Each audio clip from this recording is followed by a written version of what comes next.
We sitting here, I supposed to be the franchise player, and we in here talking about practice. Not a game, not a game, not a game. We ain't talking about the game. What are we talking about? We talking about practice, man. Knocked away by Cheeks and a steal. Cheeks will use up the clock. Nope, Malone. And that may do it. And Julius has his ring. Moses Malone did what Philadelphia wanted him to do. The champions of the NBA 1982-83. What's good, y'all? Uptown Tone back with another episode of the FoFoFo podcast, season 2, episode 10. We got ourselves a Chatsketball round robin discussion here, man. Very special episode.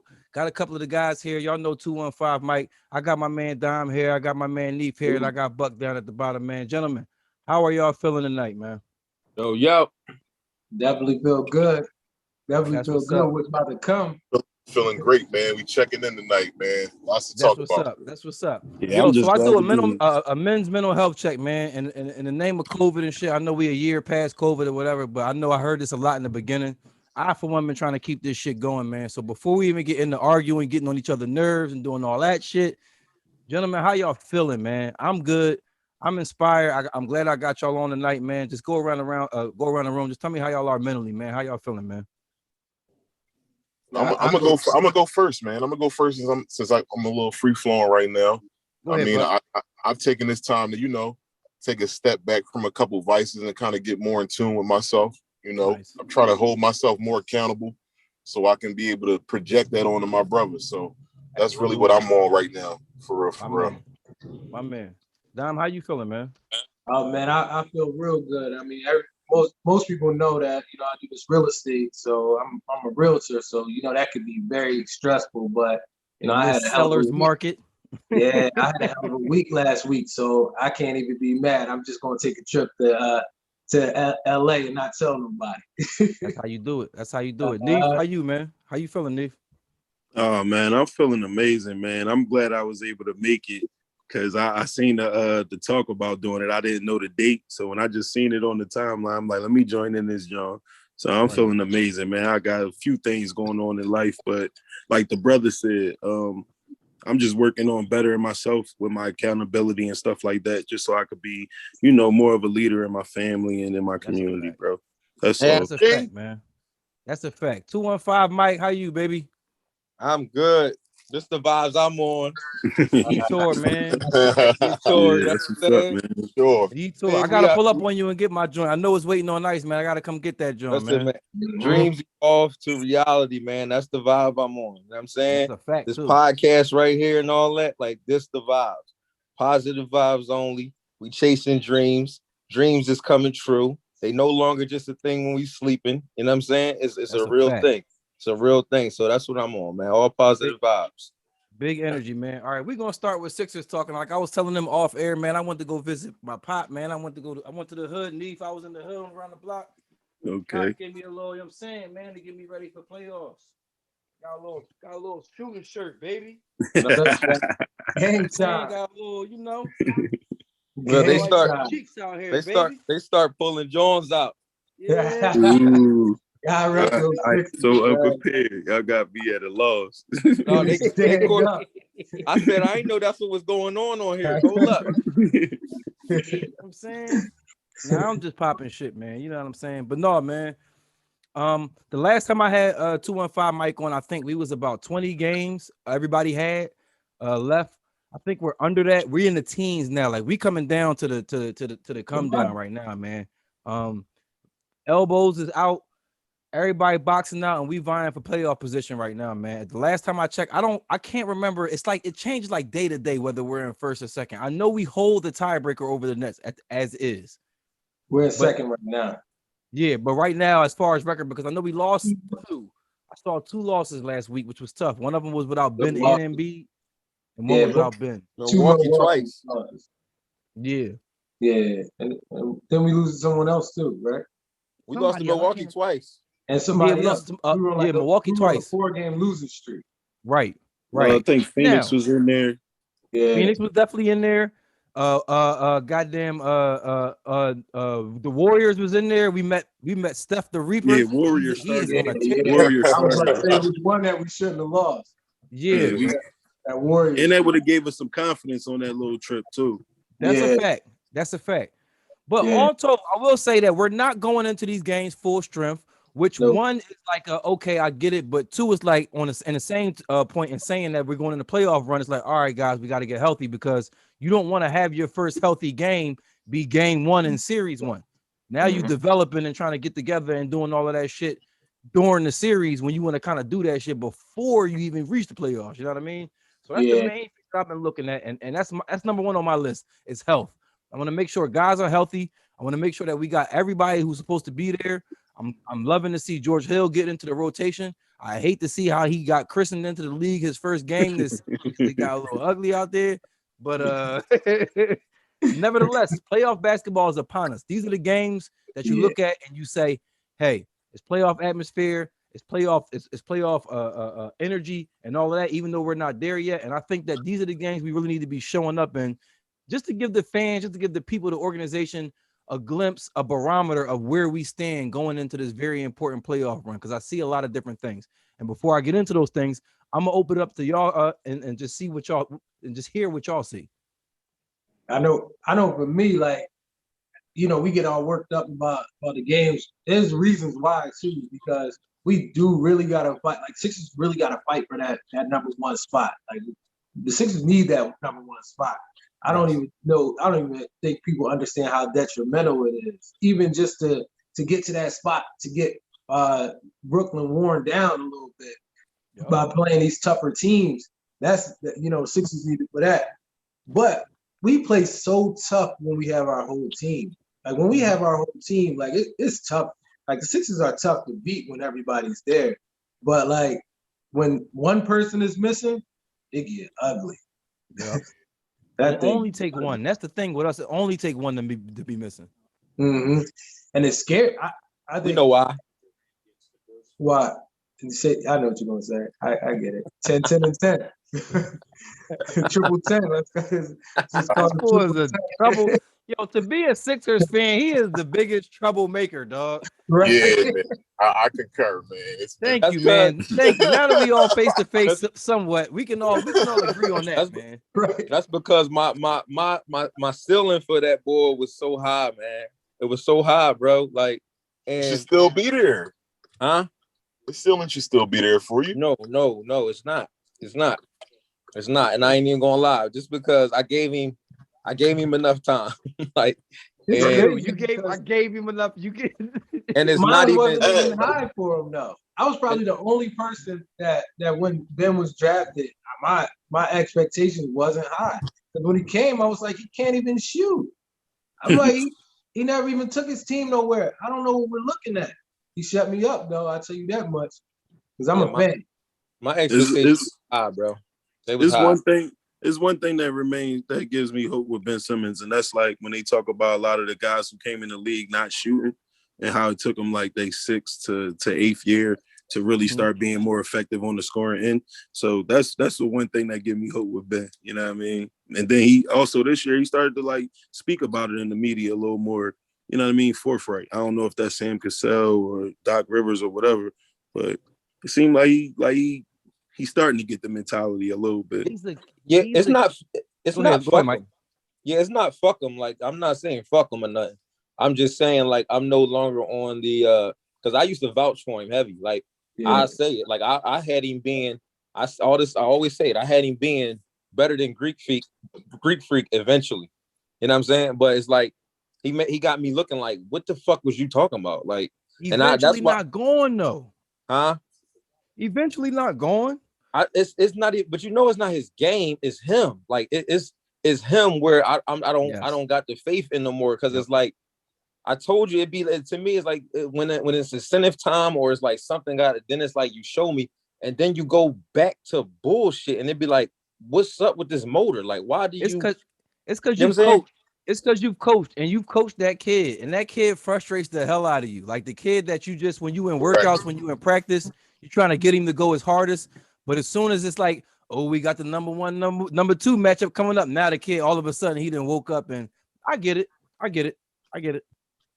Consistency, man. That's all it is. It's like his hit. He just so inconsistent to me, and I feel like he too good for that shit. Like, you know what I'm saying? You're too good to be this inconsistent, bro. Because he picks and chooses. I don't even think he's inconsistent. I think his aggressiveness is inconsistent, but I don't think that's what I mean. Okay. But that's what I mean. Let me ask you a question. Since you said you think his aggressiveness is inconsistent, because I think, and I know I've been slated as being a Ben Simmons apologist, supporter, what have you, all of those things. Do you think those inconsistencies have something to do with just a natural maturity? The thing that I was going to say is Ben Simmons is a 90 kid. He's a millennial kid. So what is he, like 23, 24, which really means he's like 19, 20 at this point. You know what I mean? Like even us, like the generation before us, I just had this conversation with somebody and they was like, damn, the shit that my mom and dad was doing when they were my age, I don't know if I could take on all that responsibility. Mm-hmm. You know what I mean? Like they kind of had to for survival. But I feel like us growing up as kids in the 80s, we kind of always got that back door where it's like, you can kind of always say fuck it and kind of, you know what I mean? Like, I don't know. Whereas your parents at 28, at 32, they kind of had life, at least from the outside looking in, figured the fuck out. You know what I'm saying? Like, so what I ask you, Buck, is do you think that some of that inconsistency just has to do with him on a day-to-day just maturing as a man?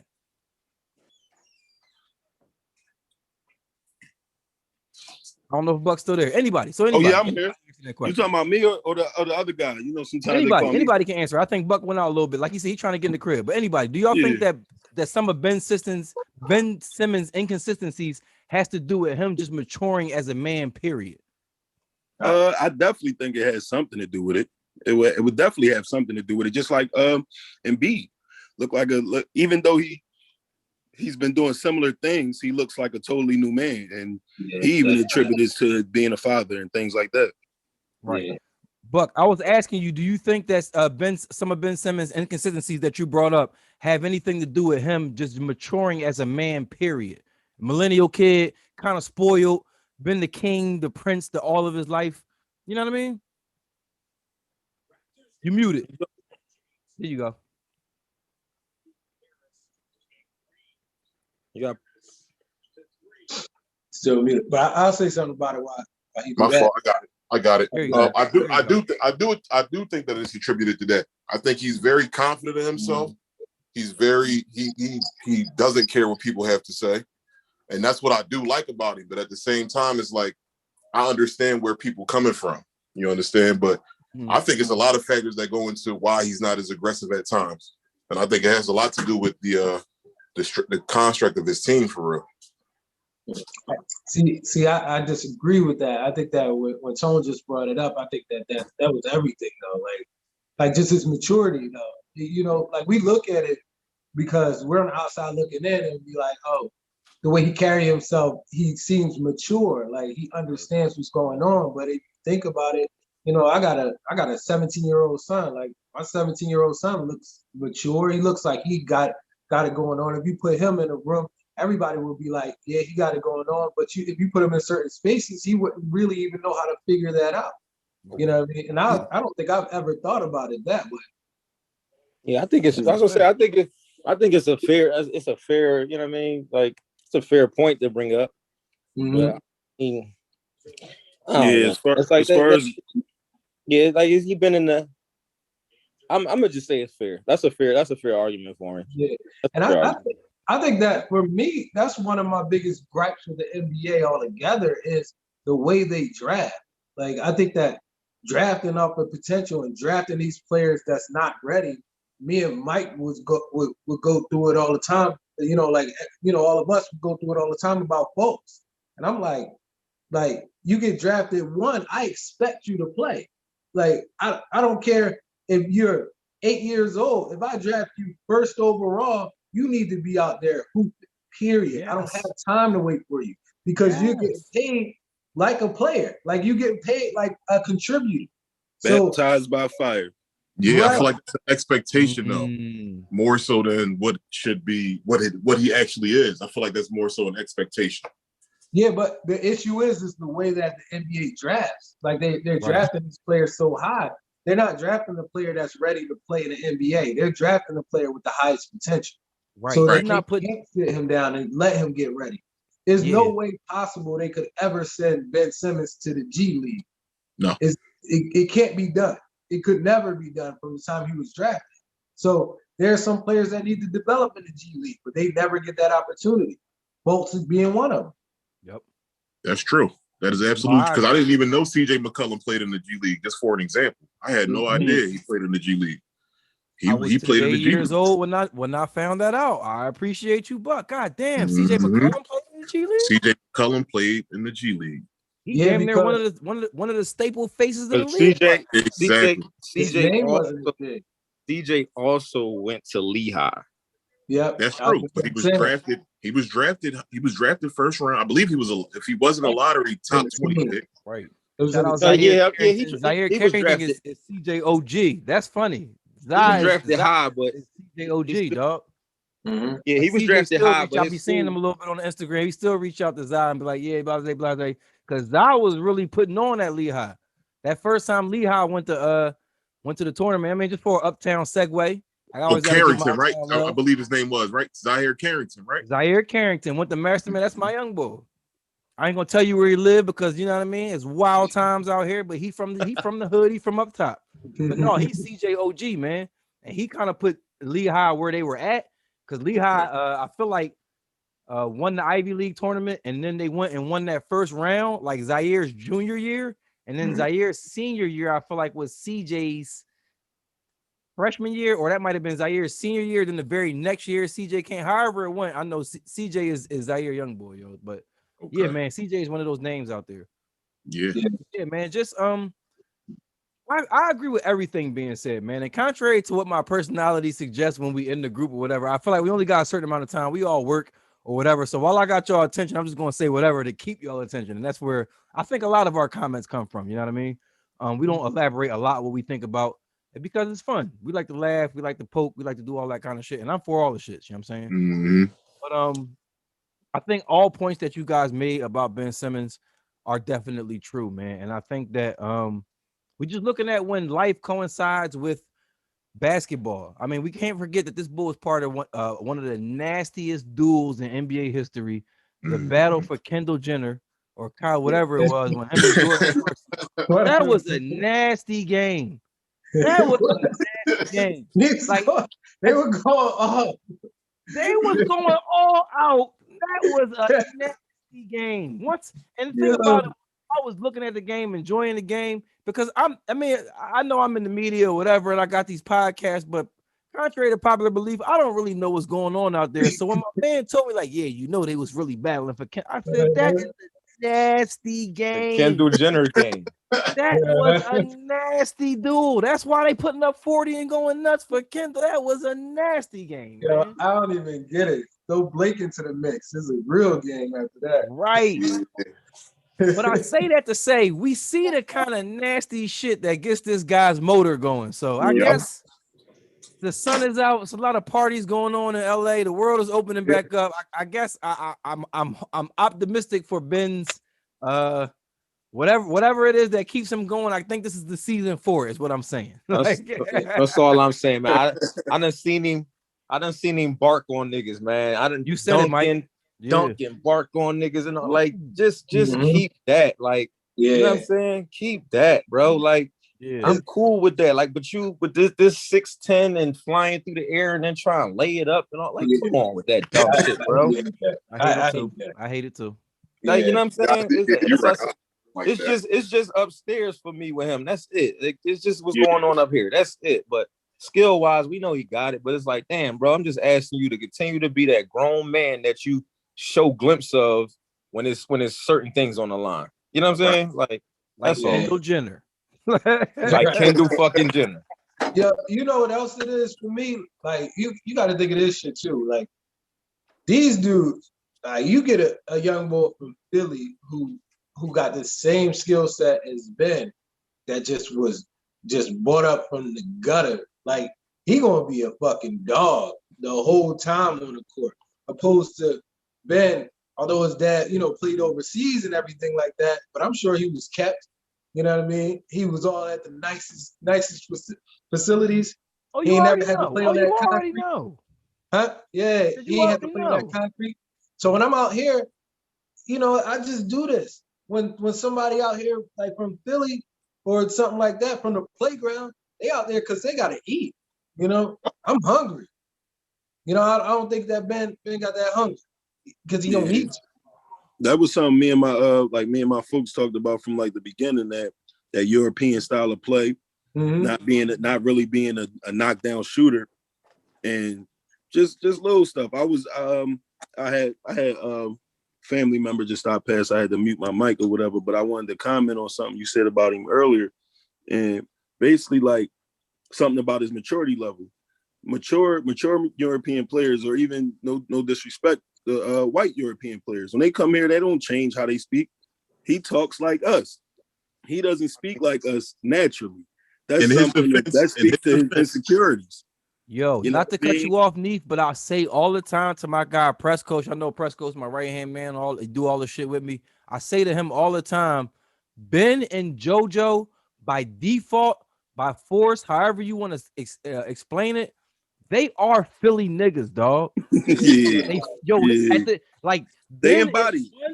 Ben is one kind of Philly nigga that we all know, and JoJo is too cool kind of Philly nigga that we all know. But when you look at it, basketball has dictated their whole lives. Like you said, Ben Simmons lived in Australia his whole life.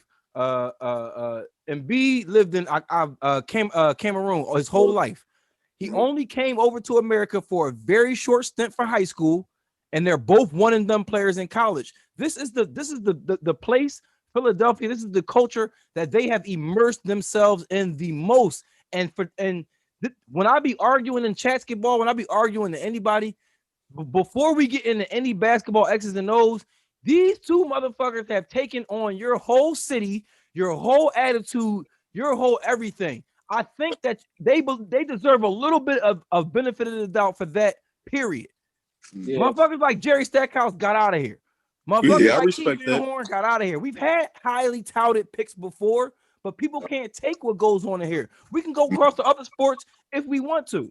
Football, it's plenty of people we can tell that went on and flourished in other places, but we realize everybody can't play here. Before we get into any two basketball, I don't care what goes on. These two can play here. They don't give a shit about. They are Philly niggas to the core. Like you can see them and talk shit to them on South Street. Yeah, that's real. So maybe that's why I give them a kind of a benefit of the doubt. I know when they be fucking up because they still young boys and they be fucking up. Yeah. But that's one thing I definitely think needs to be said. I on the FoFoFo say it all the time. They have completely embraced Philly culture like two of the of any stars I've never seen. Even Dr. J was kind of Dr. J before he got here. You know what I mean? He's gonna be Dr. J anywhere. I'm talking about two people who have fully immersed themselves in what it is we got going on. But one thing the Sixers need though is a ball really from Philly though. These dudes really get dirty. We thought we got close with Michael Scott, Mikael Scott, until he went out there and started fighting Eagles fans. Then we realized he was a fraud. Yeah, he's a fraud. When he first came, he had that kind of grit that we like could really be. Right. Then he went out there with a Redskins jersey to an Eagles game, and he is who we thought he was. Like Mike and Buck, y'all know how I feel about that boy, Mike Scott, man. Yeah, you can't stand it, bro. I can't stand that boy. Right. Because I liked him when he first came. I thought he was tough. Yeah, he's got that He's got the makeup of a Philly. My son hates Mike Scott, dog. Anytime you bring up Mike Scott, his face automatically go like this. Anytime somebody Mike Scott, I'm glad Mike Scott here though, because he definitely took some of that heat off of Danny Green. He took some of that hate off of Danny Green. Danny Hoopin, right? He took some of that hate off of Danny Green because I had to defend Danny Green and Ben Simmons all season, man. It started getting me. It's because we're not used to a Joker having things on our team. We don't realize that he turn it on and off as he please, and we just got to get used to that.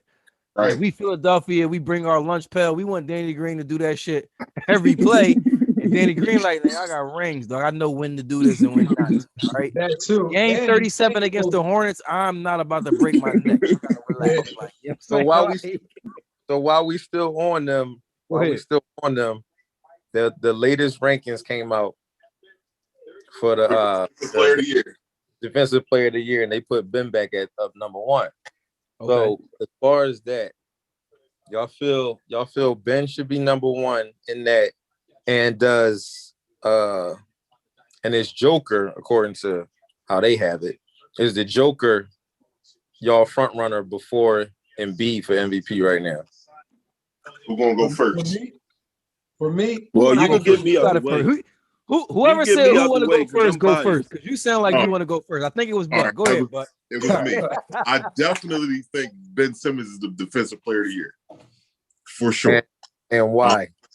I feel as though his ability to guard and his willingness to guard and to take on matchups is very commendable. Now, I'm not saying that because I know where you want to go with it. We've seen him get baked, Mike. We ain't gonna say that. Okay, we've seen him go. I'm on Ben's side.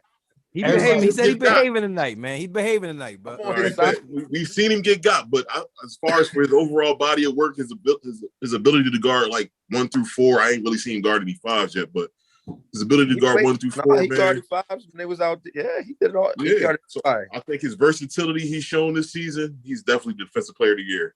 He played that one game.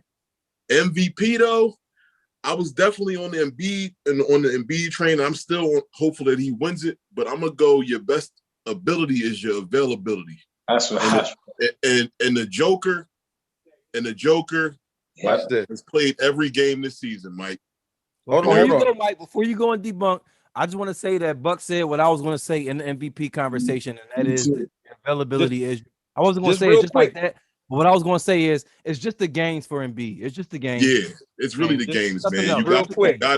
Just real quick with that about that line, because like I said, it'll be a lot of things that get thrown at the end of the game. One thing about that line to me though, because I think the best ability is capability. Yeah. Right. Hold on. I'm listening. I say that to say, I know a lot of available ass players that don't even see the floor.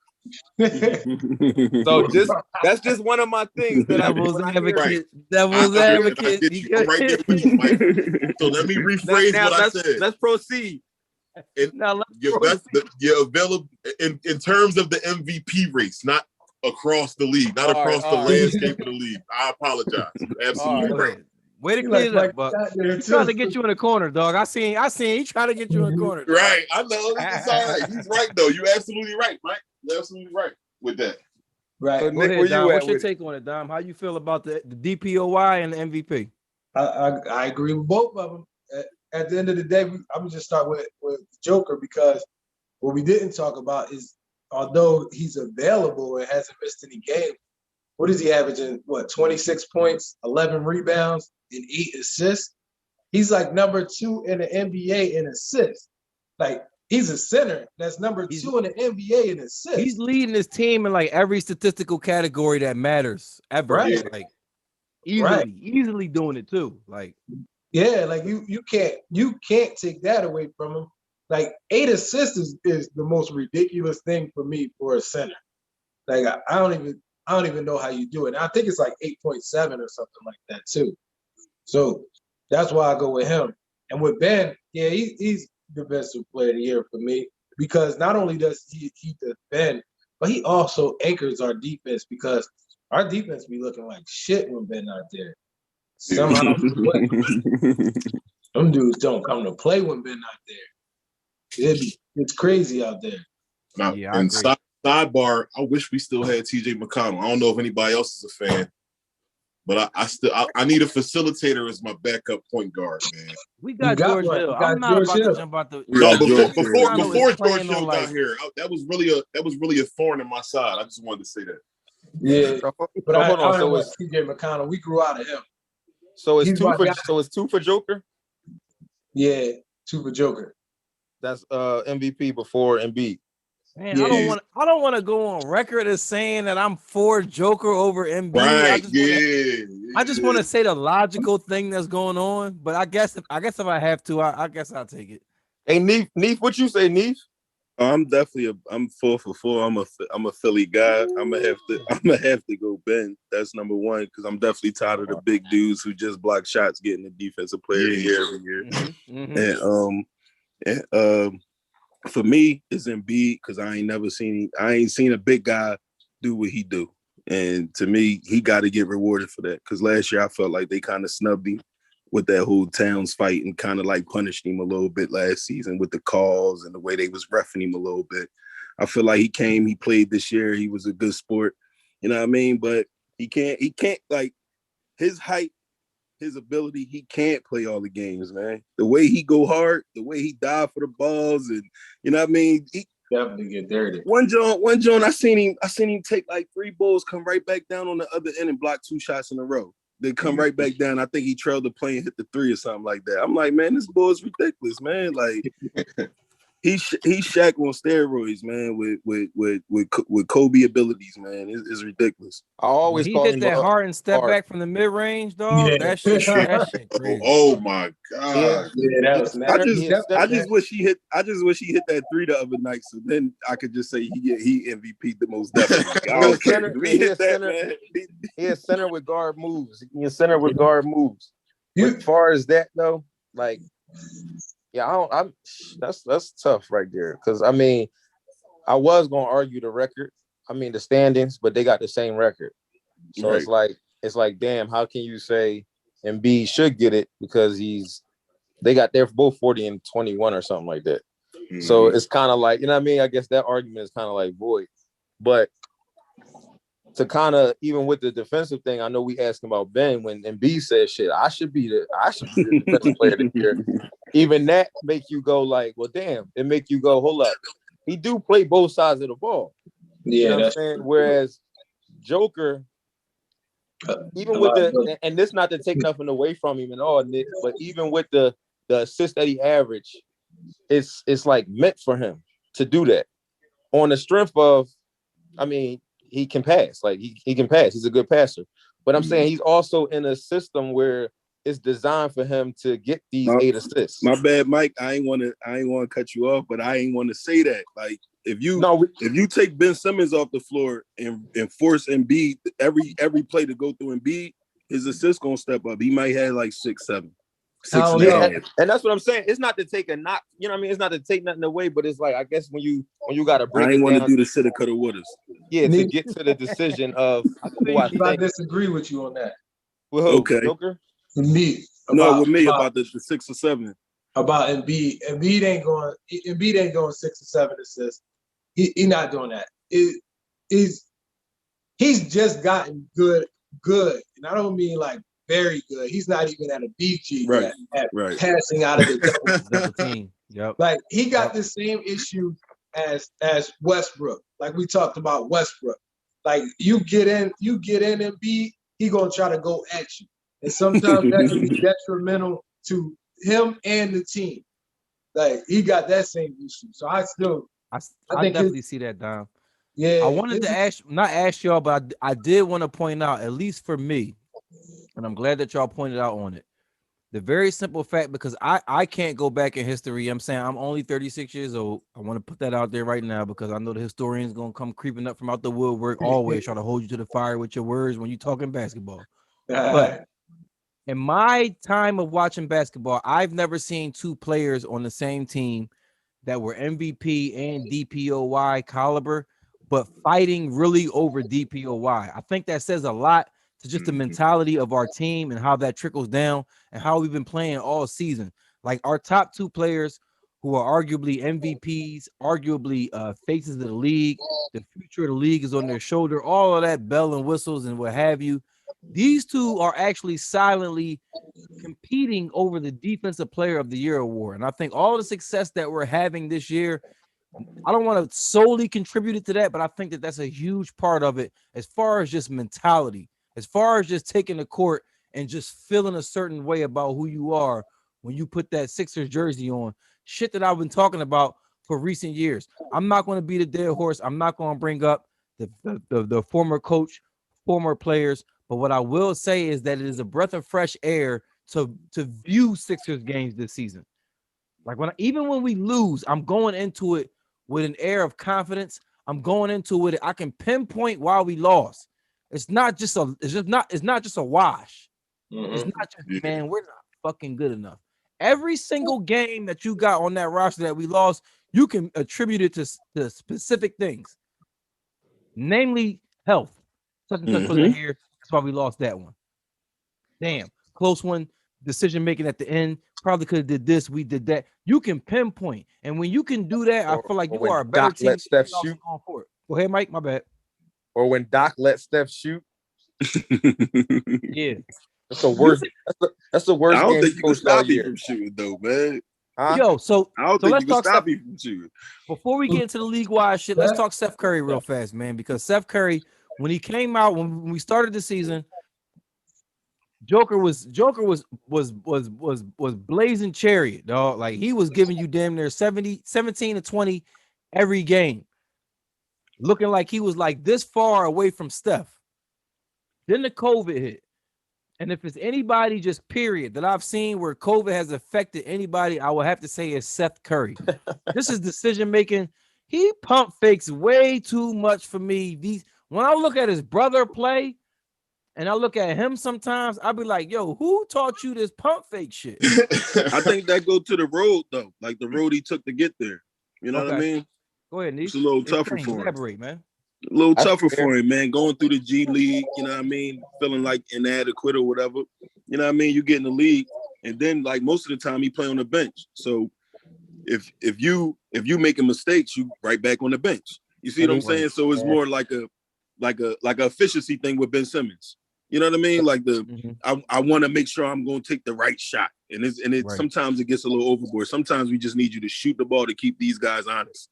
That's a fact. You know what I mean? That's a fact. I'm glad you said that, Neef. Sometimes the game of basketball dictates you to just make an action, not for a desired result, but just to make that action so that the game can flow as the game is supposed to flow. And I think that was a lot of the knock on Ben Simmons with the driving 100 miles an hour down fucking court until he gets to the free throw line and then just completely stops and puts the ball in the air. It's like, what part of basketball is that? Like, I'm so glad that's not happening 10 times a game anymore. I think what y'all missing is the fact that Seth Curry and Ben Simmons are the same people. They lack aggression. Light skin? Is that what you're trying to say? Light skin and lack aggression. We gotta change the knock on light skin because Danny Green got aggression on any shot. Yeah, that's right. He is a nuisance. Danny Green is a fucking nuisance, dog. Sometimes to his detriment, dog. Yeah, and he's not putting the ball on the ground. Right. I tell everybody who come in here and watch the games with me, we got 3 of the same player, and I'm glad that Matisse is on the bench learning from those two. Danny Green and Tobias Harris is gonna have that young boy in the cup, hopefully in a year or so, playing like lights out, man. Yeah, I gotta put a bookmark on that point. I like that point that you just made, yo. I didn't look at it that way, but when you said it, I can definitely see that. They all got the unorthodox dribble.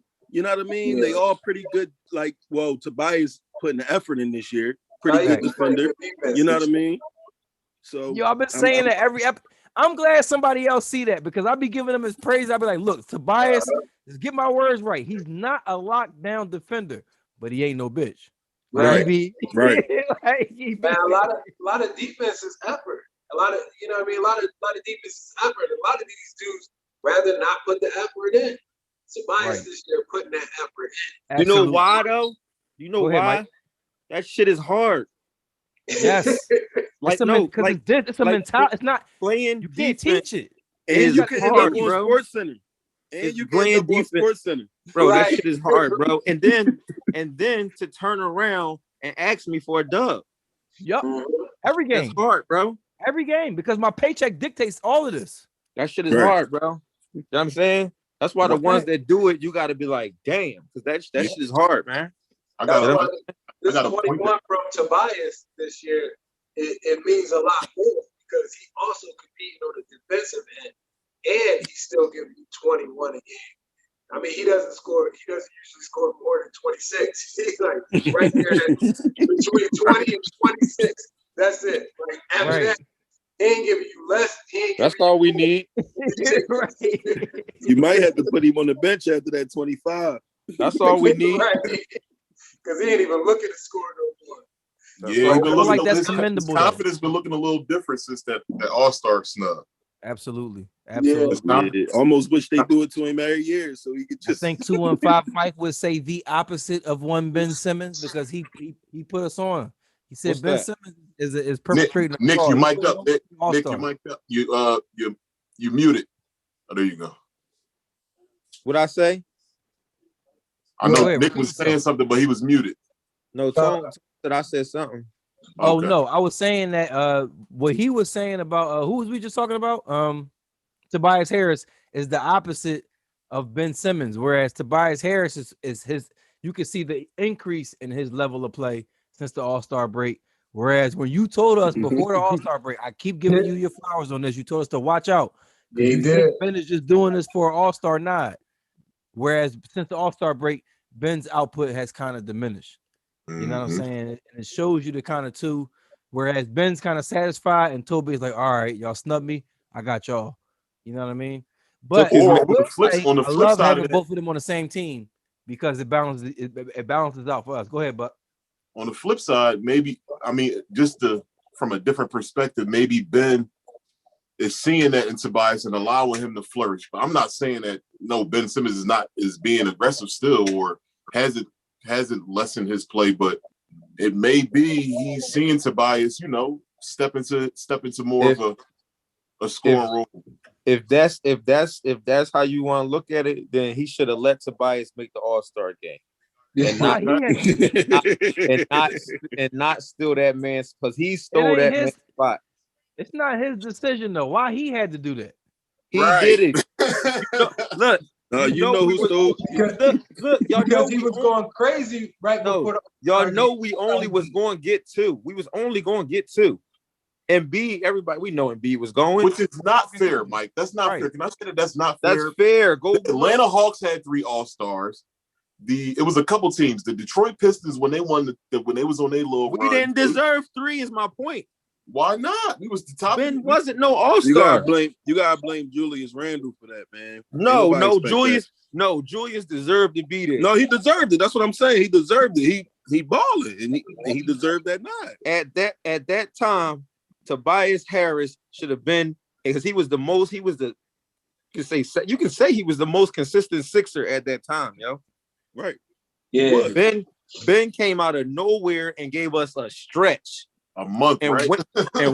No, it was like 6 games. It was like 6 games or something. Gave us a stretch. Will we dub it the Kylie Jenner game or something?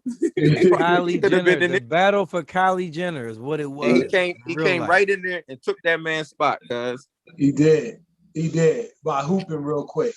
That's quick. But that's kind of why I don't want Embiid to win the MVP. No, I won't even win that. You want him to go in the playoffs with that chip on his shoulder. Which is that?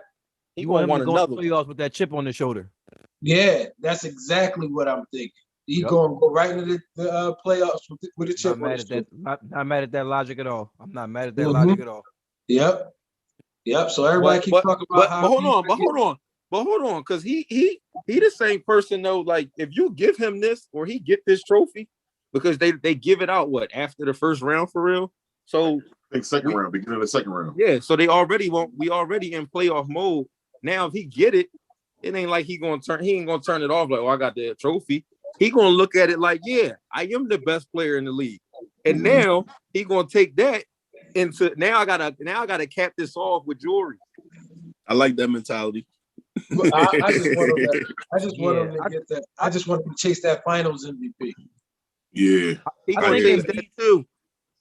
I think Embiid's mentalities have changed drastically this season, and I think a lot of that has to do with the birth of his first child, his first son.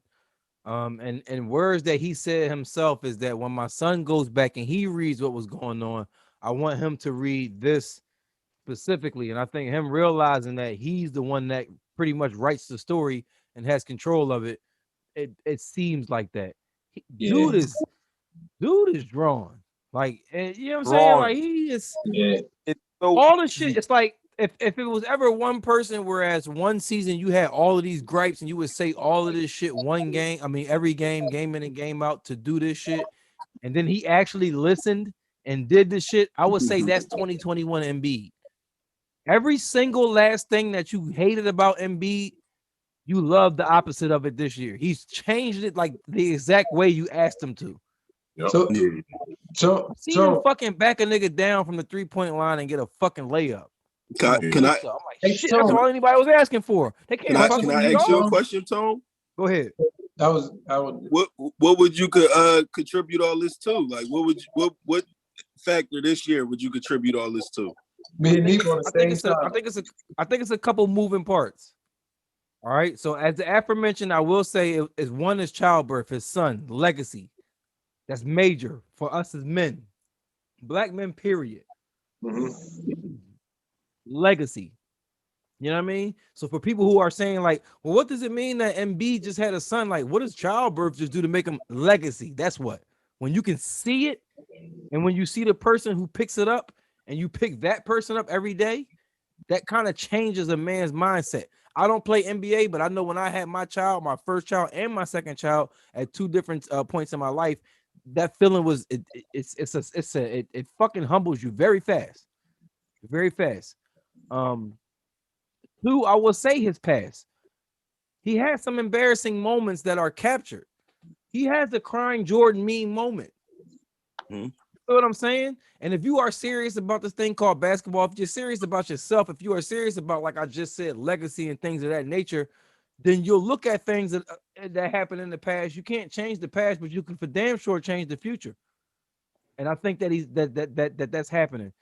And number three, I think it's Doc Rivers. I think it's just this new year. I think it's this new personnel around us. I think it's the new coaching. I think it's absolute unequivalent focus on him and him getting his shit off and us revolving around him. I think that that's being said. I think that that's being acted out in practice every day. I think in words and interviews. And I think when you have that confidence, when you have that unequivocal, okay, you know what I mean? Again, I don't know. I'm not an expert. I can only speculate. But I don't think that things were this concrete amongst Brett Brown. And when I say this, remember, when I always attribute Brett Brown to, yes, he was a professional. Yes, Brett Brown did a lot of good things. But what Brett Brown also was, he was tagged as the process coach. And a lot of things outside of his fucking control were tagged on him. A lot of the weight of what the fuck was going on with the Sixers and Colangelo and the picks and Markelle Fultz and this person and that person, he was absolutely there to take a lot of that. He is our Mark Jackson. I've said this for years. So we got to start thinking him like we think Hanky, huh? Dog, Hanky's on my Hanky got a picture in my room. Metaphorically, y'all know, I ain't got no white man pictures in my room, but you know what you mean. I know what you mean. know, metaphorically, Hanky. I always give Hanky his props just for being an innovator and breaking through the status quo and what was going on in the league at the time to get us where we presumably needed to be. Which damn near a decade later, we are there on the fucking. If we were on the doorstep that year where we should have beat Toronto, because the championship was up for grabs, and that's the point that I wanted to make when I say I was going to get into the point of where we was at. And I'm going to open it back up to y'all, but I feel like in hindsight, you couldn't see it while it was going on, but in 2018, it was 2018, right? 2019, the league was up for grabs. We didn't see it, but it was kind of up for grabs. We should have saw it a little sooner. Kevin Durant's season wasn't as stable as it was the year before. The Warriors' season wasn't as stable as it was. And when shit went down and when the ship went down and Toronto came up and just stole that chip, that should have been us. If we were as focused as we needed to be, if we were who we knew we could have been, that was our championship to take. Yeah. We lost to the champions. And I'm an OG. So when you lose, it's something commendable. If you want to call it a moral victory or whatever, but it is something commendable about losing to the eventual champion because everybody fucking lost to them. You feel feel what I'm saying? Right. So in round one, when the ball is bouncing on the rim, it's like, damn, we coulda, shoulda, woulda. But when they go on to win the championship, it's like, everybody fucking lost to them somehow. Right. That's it. That kind of helped me with my Eagles championship, because a lot of people like to degrade ours, but we beat Tom Brady in between the winning championships. So and lost to Tom Brady when he won a championship. Don't forget that shit too. Right. Feel what I'm saying? Yeah. So, with that being said, you know what I'm saying? The Sixers, Ben Simmons, Joel Embiid, this playoff run, I feel like we are in familiar territory, whereas this championship is not decided. It's not a foregone conclusion of who's going to win this. And it's one thing that I hear a lot of recent champions say, even the Warriors, is it's a lot of luck that has to go on your side. The luck is taking care of itself. We're about to open this up to the rest of the NBA because it's been heavy Sixers talk, but it's a Sixers podcast. So I don't give a fuck. But the rest of the NBA is kind of giving us that luck that we need.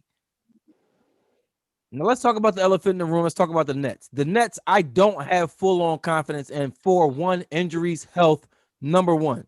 Number two, cohesiveness and just tried and true and going and winning a complete NBA championship. You can go far. You can do a lot of things with just putting superstar players on the same team.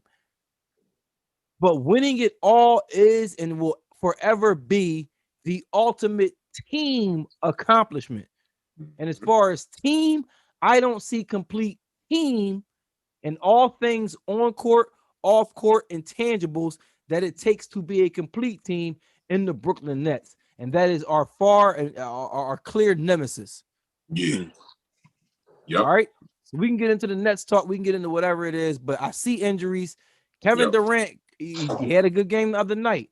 But what I do know is injuries don't get better. He's not fucking healing when he's playing. Right. It's not like, he had 30. Now it's up to 98. Nah, it's like he had 30. You could take that shit down to like a 94, 93 now. And every other game that he has 30 and 40, you could take his health down a little bit more. So our luck we gonna need. Who talking? My bad. We gonna need some injuries. We're gonna need. We're gonna need some injuries over there. Yes. I see them Bulls as like them Bulls different over there, yo. And I think the worst thing, for one, Harden to me wasn't even necessary, but whatever. They went and they got it. So now the fact that him and Kai figured this shit out when they just sat down in this, you the one, I'm the two. Once that shit happened, bro, like that's the worst thing. Like I think the league even needed. Like you needed them two to be on some. How the fuck is Harden and Kai work? Niggas don't got to worry about Durant. It's just that piece that can always go any roster because he's so. And we need all the shots in the world. It's like you can just plug him in, yo. Anywhere he gonna work. Yep. But once Kyle Harden figured it out, bro, and people got to realize Harden don't carry these points like I think he is. He like he is running the offense, playing a point guard. You know what I'm saying? So like, ain't never threat like this ever, yo. Like ever. And then they actually play defense much better than people get them credit for. Like they're not a defensive team, but they give the effort. Like they give the effort out there in spurts of the game where it's like shit. You know what I'm saying? Like you gotta respect. Like if I to beat them, it goes back to me. Goes to those guys, the Seth Currys, Garrett's. If those.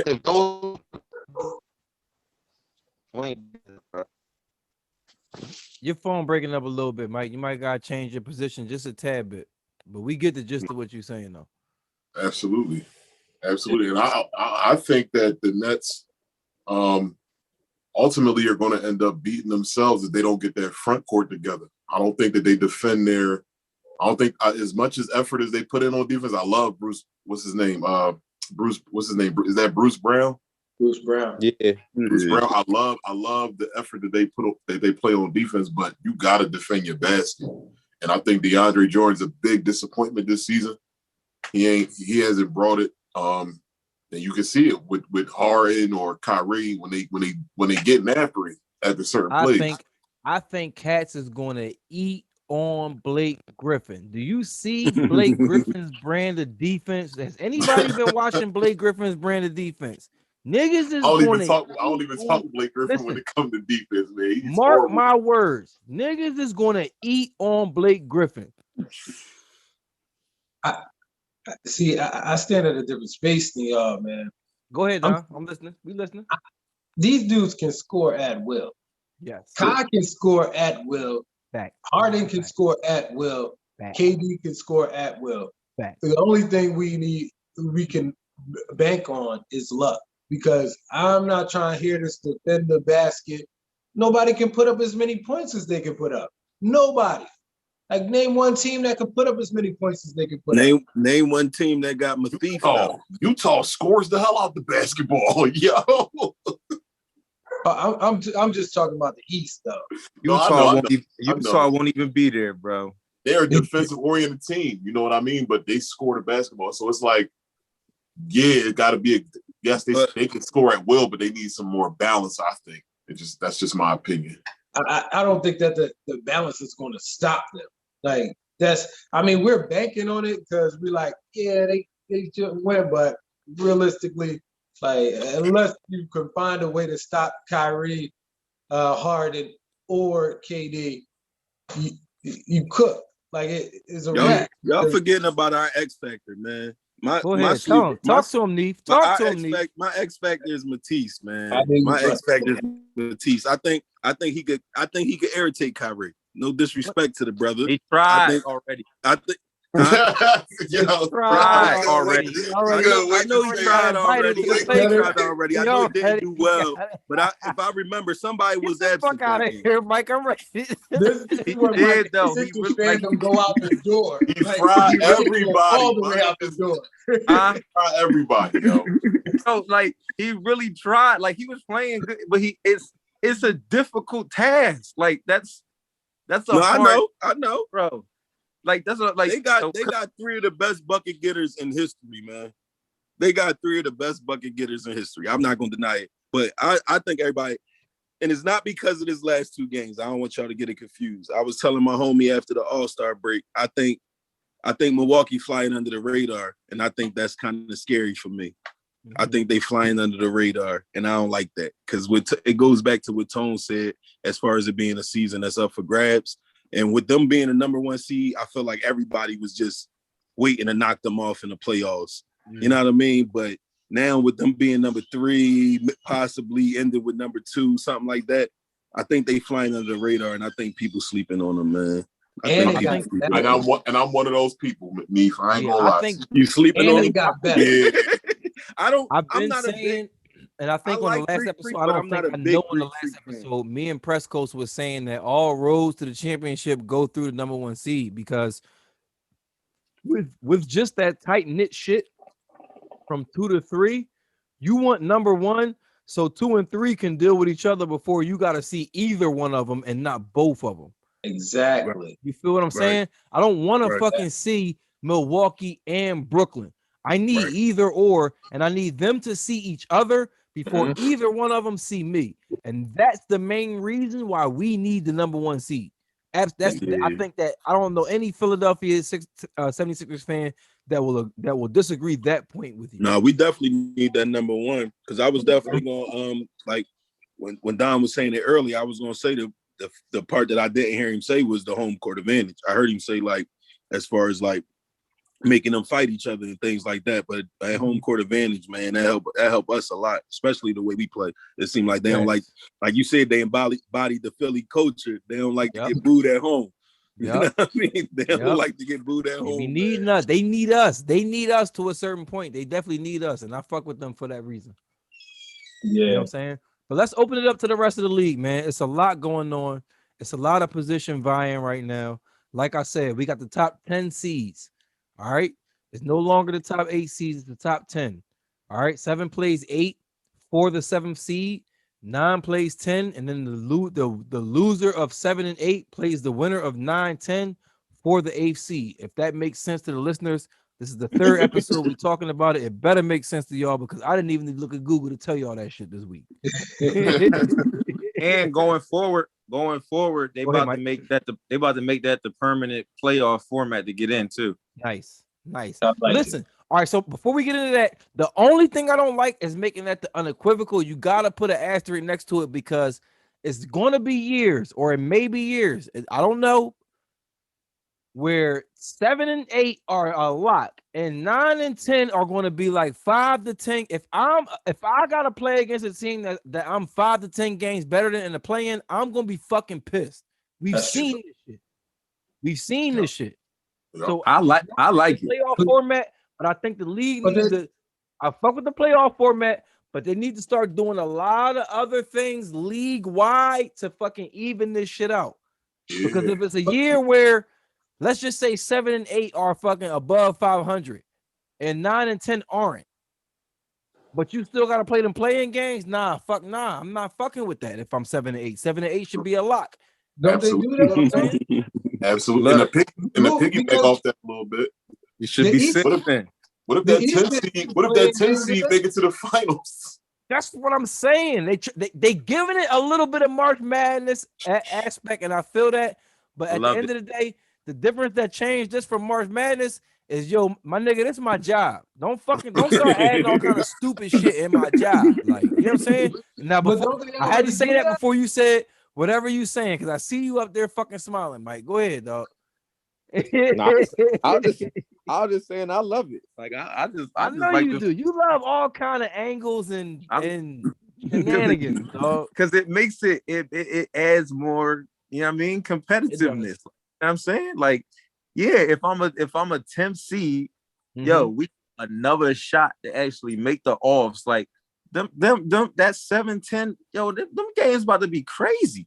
They are this year because of the standings, though. The standings are dictating that should happen this year.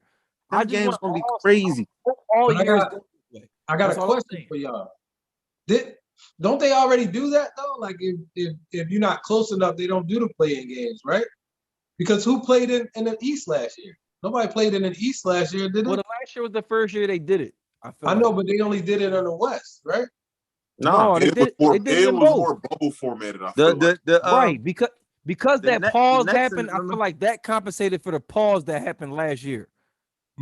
Right, and that they basically had to play them games for the TV contracts, so they had to add some new games in there. Right, you know what I mean, for them TV contracts, make sure everybody got paid. Let's not get it fucked up. Capitalism is the reason why we getting extra games. It's not because they love us and they want to give us. I ain't gonna hold you. I boycotted I boycotted the offs last season. That was the first time. Don't boycott. I give you the link. I give you the link. Stealing is better than boycotting. I give you the link. I'm not gonna say too much. Stealing is better than boycotting. No, I get all that. I'm just saying I didn't want to watch it to the state of the way the country was or whatever. No, I feel you know what I mean. That's why I get away. Nah, I feel you 100%. I feel you 100%, Neef. I feel you 100%. That's respectable. That's respectable.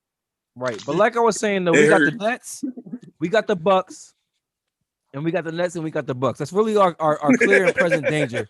Yeah, anybody else, their fans can come up here and give a logical fucking argument, but we're not trying to hear that fucking shit. We got the Nets. I'll give you something though. Go ahead, something about that playing game.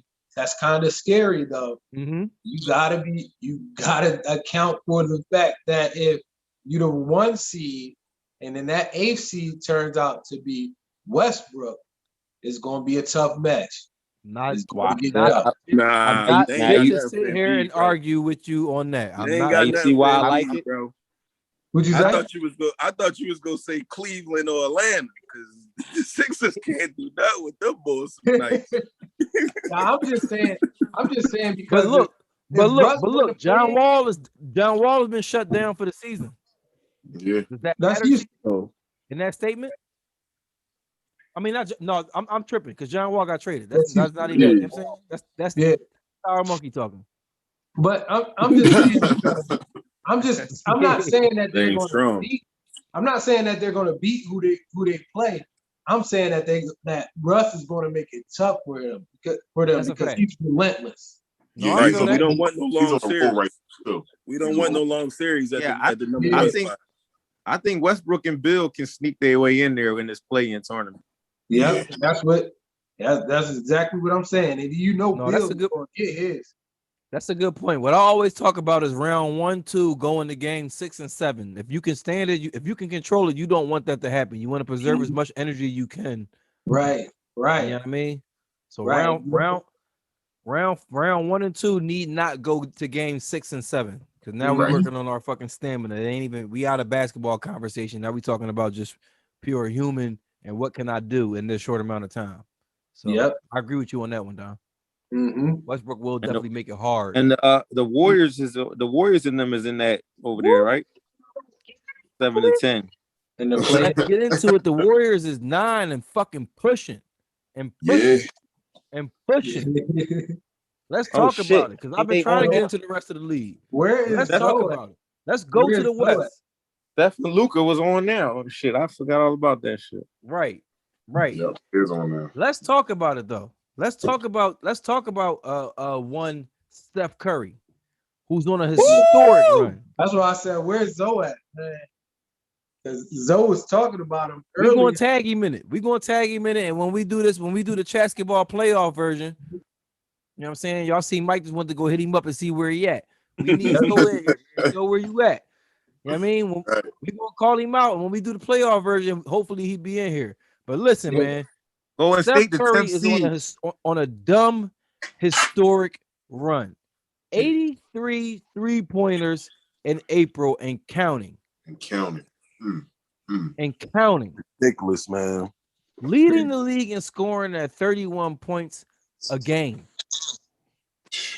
And it's not only that for me, it's when you hear his peers in the league talk about him, when you hear the people who have to face him talk about him.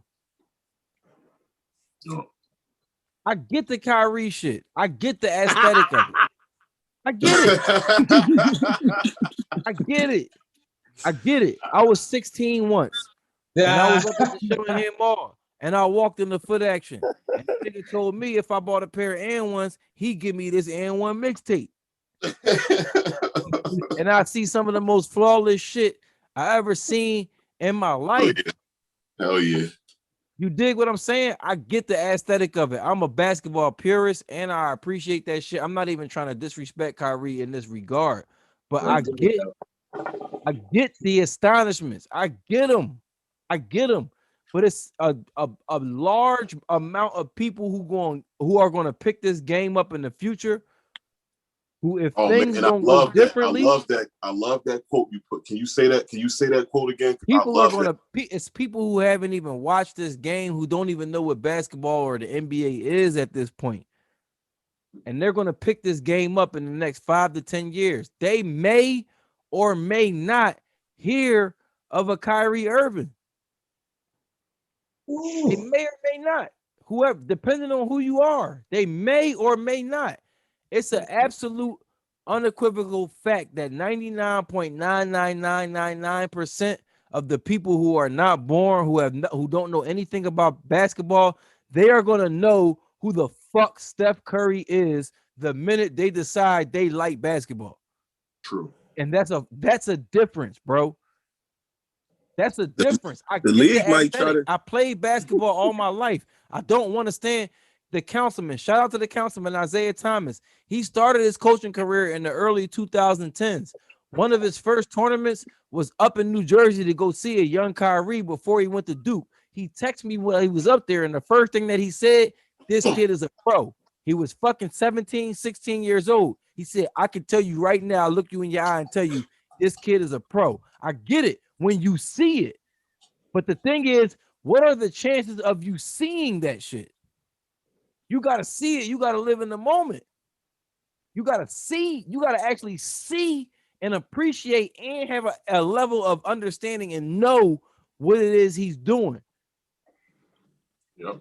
Whereas it is Steph Curry checks all the boxes. Like you can see or you can know it. You're going to see this shit in the papers. when a nigga tell you, when a nigga trying to explain to you, when your son 8, when you have another son, Mike, and he get 2 or 3, and somebody trying to explain the 3-point shot to a nigga, like, oh, yo, you know Steph Curry, like, you know what I'm saying? Like, his name's synonymous with basketball, period, now. And it's a difference, and I need niggas to understand that. You can or you can't get wind of Kyrie. I will. So don't argue with me. Don't argue with me. That's all I ask. Don't argue with me. You know what I'm saying? Like, I know the man. The man is a fucking problem. But so is Rod Strickland. How many 22-year-olds can tell you who Rod Strickland is right now? Great point. Because he was a crafty ass. He was the nigga. Yo, Craziness. Underrated handles, yo. Underrated handles. If we talking about, and what you call him made this point before I open the floor back up. Who made this point? And I know everybody in this room is going to appreciate this point that I'm about to make or I'm about to repeat. Somebody said, Gilbert Arenas. Gilbert Arenas said, it's people out here that the league will tell you is the nicest. And they may be the nicest. And I understand that that Steph Curry falls in that category. Like I say, he checks all the boxes. He's marketable. He sells sneakers. He sells this. He sells that. He's the easier face to put in front of you. I get all of that. And then Gilbert Arenas says, and then there's people in the league that's elite, and niggas in the league know that's elite. And you know who he put at the top of that list? Flip Murray. If you watch basketball and you like basketball and the way that it goes and how, and you mean the playoffs and how it look on TV and it's cool, you might veer towards a LeBron James, a Steph Curry, people like this. If you're a purist, like I think all of us are, we played countless hours of basketball ourselves. We've played in leagues. We went to workouts and tried to learn this game. We watch it now. We do this. We take it. We try to understand the plays. We're not just talking like fan. We try to understand the plays. When we see people running around the court, we don't just see motherfuckers running around the court. We understand exactly why they're going, where they're going, and when they're going there. You know what I'm saying? For those people, it's another set of players. I put the Rod Stricklands in there. I put the Kyrie Irvings in there. I put the Flip Murrays in there. We've seen Flip Murray. If you're just a casual basketball fan, you don't know who Flip Murray is. If you're a basketball fan, when you hear Flip Murray, you might take a step back like this. Like you might gotta take a breath. Like shit, Flip Murray was doing. You had to see it though. You had to be in that pocket. Right. The only credit Ray Allen went down, and the Sonics didn't have shit else, and they just said, "All right, well, this is our season. We putting Bull in," and Bull say, "No doubt." This was not the you know what I'm saying? Like, but y'all go ahead, man. I've been talking a lot. I hate when I be rambling because I like when y'all get y'all points on shit. That's fair. See me every week. That's fair. The one credit I will give Kyrie is that coupling with LeBron James, that'll always be remembered. That shot he hit versus the Warriors, I think that's very memorable. Big time, classic, timeless, all time. So that's one credit I will give to him. But I do agree that yes, like basketball purists will appreciate him more than the just the random eye or the random scope of the game. Yeah. And I think I was just talking to my uncle about this. My uncle is real old school. He very, very old school. But that boy, when you talk about Kyrie, he asks you. He like, what you mean? Like that boy go. Like he go. And I'm like, I just don't, me personally, I just don't see. I guess it's kind of what like what Tone was talking about though. Like, I don't see him like taking a team to the chip. Like I don't see that happen. Like I don't see him personally doing it. Like without him adding KD. Is that because of skill or because of like the attitude towards the game though? Attitude towards the game. Yeah. So I would agree with you if that's the case. But skill, he could lead a team. You know what I mean, I just think his attitude is kind of like, I think that's why I think when he's done, the league is going to try to like forget about him if they can. You know what I mean? They're going to like, even though they're going to show that shot, they're going to talk about who passed him the ball. You know what I mean? Things like that. I'm not going to let him. Fuck that. That's why I The got shot y'all is real shit. That's why I got underappreciated. the Nah, Kobe I on like the that floor. I'm not though. gonna fucking let him. I like Yeah. that. Yeah. I see it. Flip But- Murray. Yeah. I'm not gonna Yeah. let him because, and that's the only point that I be trying to make is because I think that Kyrie checks. I mean, I keep saying, and that's the thing about it because I really put them both up there. Like I don't want to get misconstrued, and I'm glad that this group of people was able to sit down and talk with me tonight because we have a lot of really good conversation. We have a lot of really good debates. A lot of times, like I said, it's time constraints. We don't really have time to elaborate. Anybody trying to type that shit and make a dissertation and do none of that shit. But when you can Except really, Dom. you know what I mean? It's me too. I get on my pedestal. I'm not gonna just leave No, time you out there. nice with it. I like the perspective you give sometimes, but Dom will just break a motherfucker down with the statistics. I feel Dom. You know what I'm See, saying? Dom Valid is as me. hell too. Dom is me in like So valid, 2012. you'll be like, damn, you'll be stumped. You'll be like, damn. Dom is me in 2012. I've learned to be a little bit more. I hate doing it because it takes time, and I don't want to give motherfuckers my time that don't see what I'm saying. But I realize how it goes over when somebody who doesn't agree with me even says, "Damn, I see where you're coming from," and that's really all Right. I be really going for. Right. I don't need you to Right. agree Right. with me. I think that's all we really want. It be the people who just don't see your point at all. You be like, come on, man. You gotta see a Dom is piece me in of it. 2012 though. This what it is. Get the fuck out of here. Holla at me on the next time. Like that's Dom, dog. Like that's Dom. That's Dom's typing self, dog. Is very. He get his points out. He leave it at that, and he don't leave you no room to get shit off, dog. Like, and I like that. I'm not even gonna lie. I like that shit, Dom. I love that. Because And I you love gotta come with them facts, man. Like you can't just come out here with your stuff and just be like, Right. oh, this person. Or your Right. bias, yep. Yeah. Right. Yeah, my older brother Right. taught me that, man. My older brother's a statistician, man. So I he just be seen like, that and nigga in I'm a a picture. passionate boy. I just seen that nigga in a picture. Speaking of your older brother, Neith, with somebody somewhere winning the chip. I forgot who it was. Yeah, but my I'm trying brother to get. a coach now, man. He doing his I thing, know. man. This Yeah. is why when I get certain people in the room and we start talking, that's not an accident, man. That's the universe. Yeah, Everybody in man. here know what they talking about, man. My cousin, I be seeing my other older cousin, he be all on Flea and West posting all that. He a coach down West Philly. So like my family definitely involved, man. Another couple people they over there at the Titans organization, the low league. That's love. People be trying Shout out to to do all their the thing, youth man. coaches, the youth players Yes, that's Philly. man. We pushing through the COVID, trying to make it happen, Yes. trying to give the kids an outlet. Our city fucking needs it. It's a lot going on here, and these sports are important. They are very important, not just for the simple fact of playing, but for occupying these kids' mind, occupying their spirit, occupying their ambitions, their intuitions. A lot of things that sports is satisfying right now and can satisfy because it's a lot not happening, especially in the basketball world. You know what I'm saying? I'm gonna give my push a little bit in a little bit, but you know what I mean? I And am also- for youth sports. Also that leadership that Yeah. these men are giving these young men, man. That That's a leadership fact. is definitely commendable. I've been in that space of coaching, and it's not easy dealing with so many personalities. And I'm not even talking about the personalities of the kids. I'm talking about the personalities of the parents. So it's definitely commendable for all of these coaches that are out here. Hell yeah. That's a fact. So we talked about everybody kid is LeBron. Right. Kyrie. So we talked about the Nets. We're talking about clear and present danger. We talked about the Nets. Any stock? Oh, we didn't talk about KD. Any stock in KD's return? Like I said, KD, I don't think it's 100%.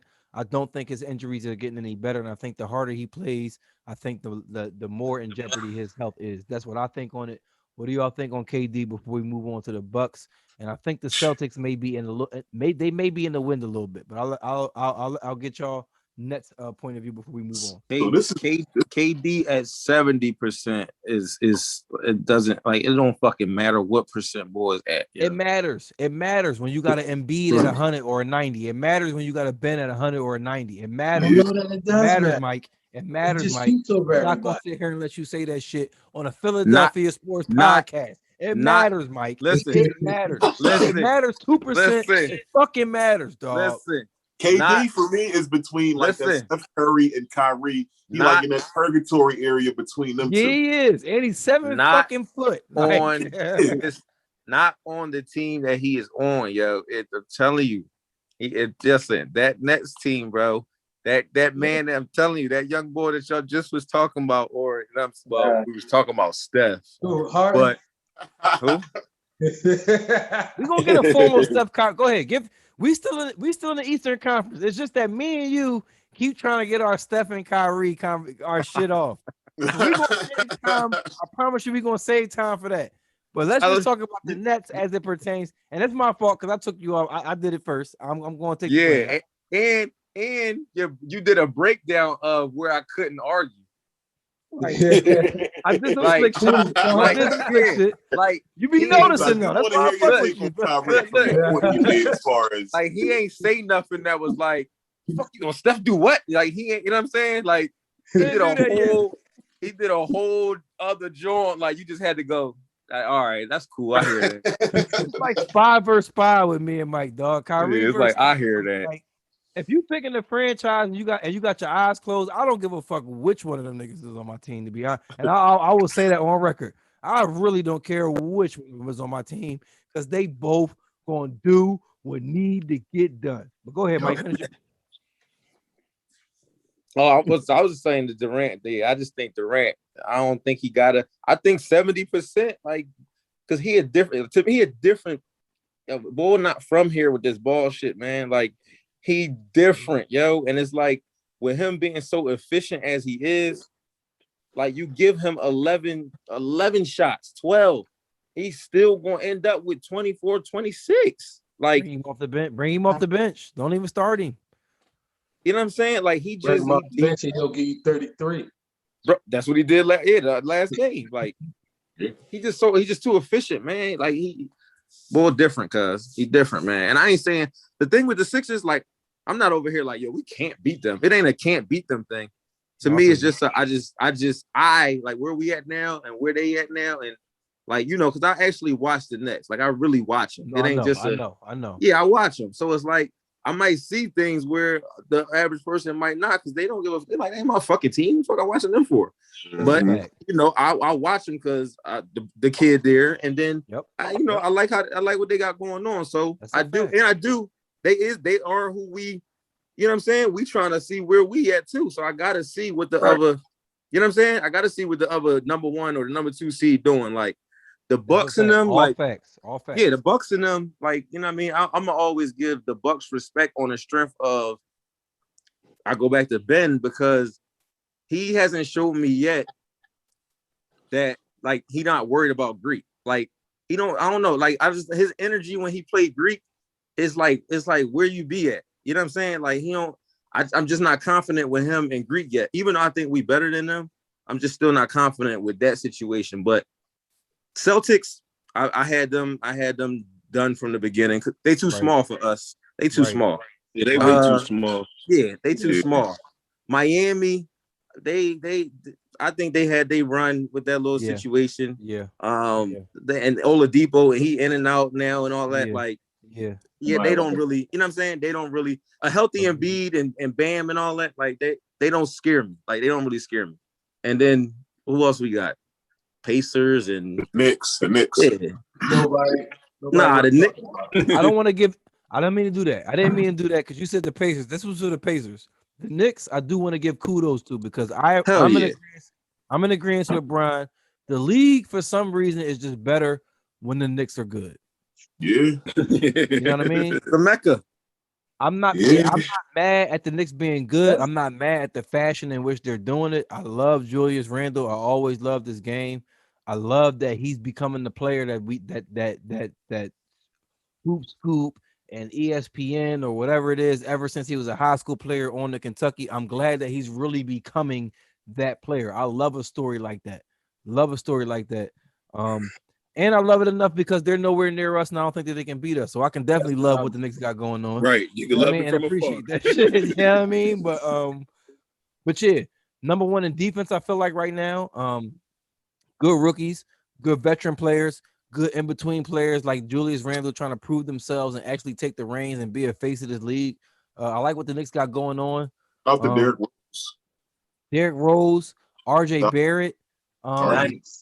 What's the young boy number 5? He always on my fucking Quickly. Instagram. What's his name? Manuel. That's the one that played with Maxie, right? To my Quickly, quickly. yeah. Got the same floater. Quickly. Watch out for Maxie. I wanted to say that when we was talking about Sixers shit, we was talking about the rotation and shit like that. Watch that young boy. He is TTG. He's always been TTG. He just don't really give a fuck about nothing but this basketball shit, and you really gotta watch him. He make a lot of mistakes. He do get a lot of turnovers because I feel like he's trying to get the league pace. Point guard is not an easy position to play in 2021. It is not. Since for like the last decade, point guard has been the premium position in the NBA. Your night at point guard can be very rough over a month. It can get really ugly. Who them two boys y'all name? Don't they got the guard them? They got the guard Stephen. Dog, you can think of all the point guards in the league and think of how games are scheduled. Think of how many think of the mix of point guards you could see in a week, and this is work. Like, when you look at your work, you'll just think like, damn, Chris Paul, fucking Mike Conley. And fucking and goddamn then you gotta go get bullied by Rondo, Patrick Beverly, like that's some shit. Like what kind of who made this? Like fucking Trey Young and fucking you know what I mean? Like what type of shit? Like what type of point guard sick right now? Like you know what I'm saying? Like point guard ridiculous. I know the league was happy when the LaMelo got hurt. Yeah, it's zero. If you are a point guard in the NBA, you are like top 0.0000000.1% in the world right now. Like, dog, you're not your work. If you look at it from a strictly work aspect, you have a tough ass job playing point guard in the NBA. What the fuck? Yeah. For sure.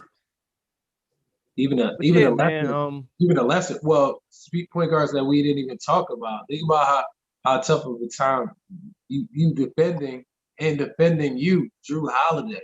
You know what I mean? My God. Yeah, man. Drew Holiday, so underappreciated in the league.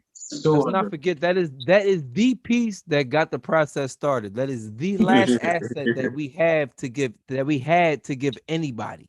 Yep.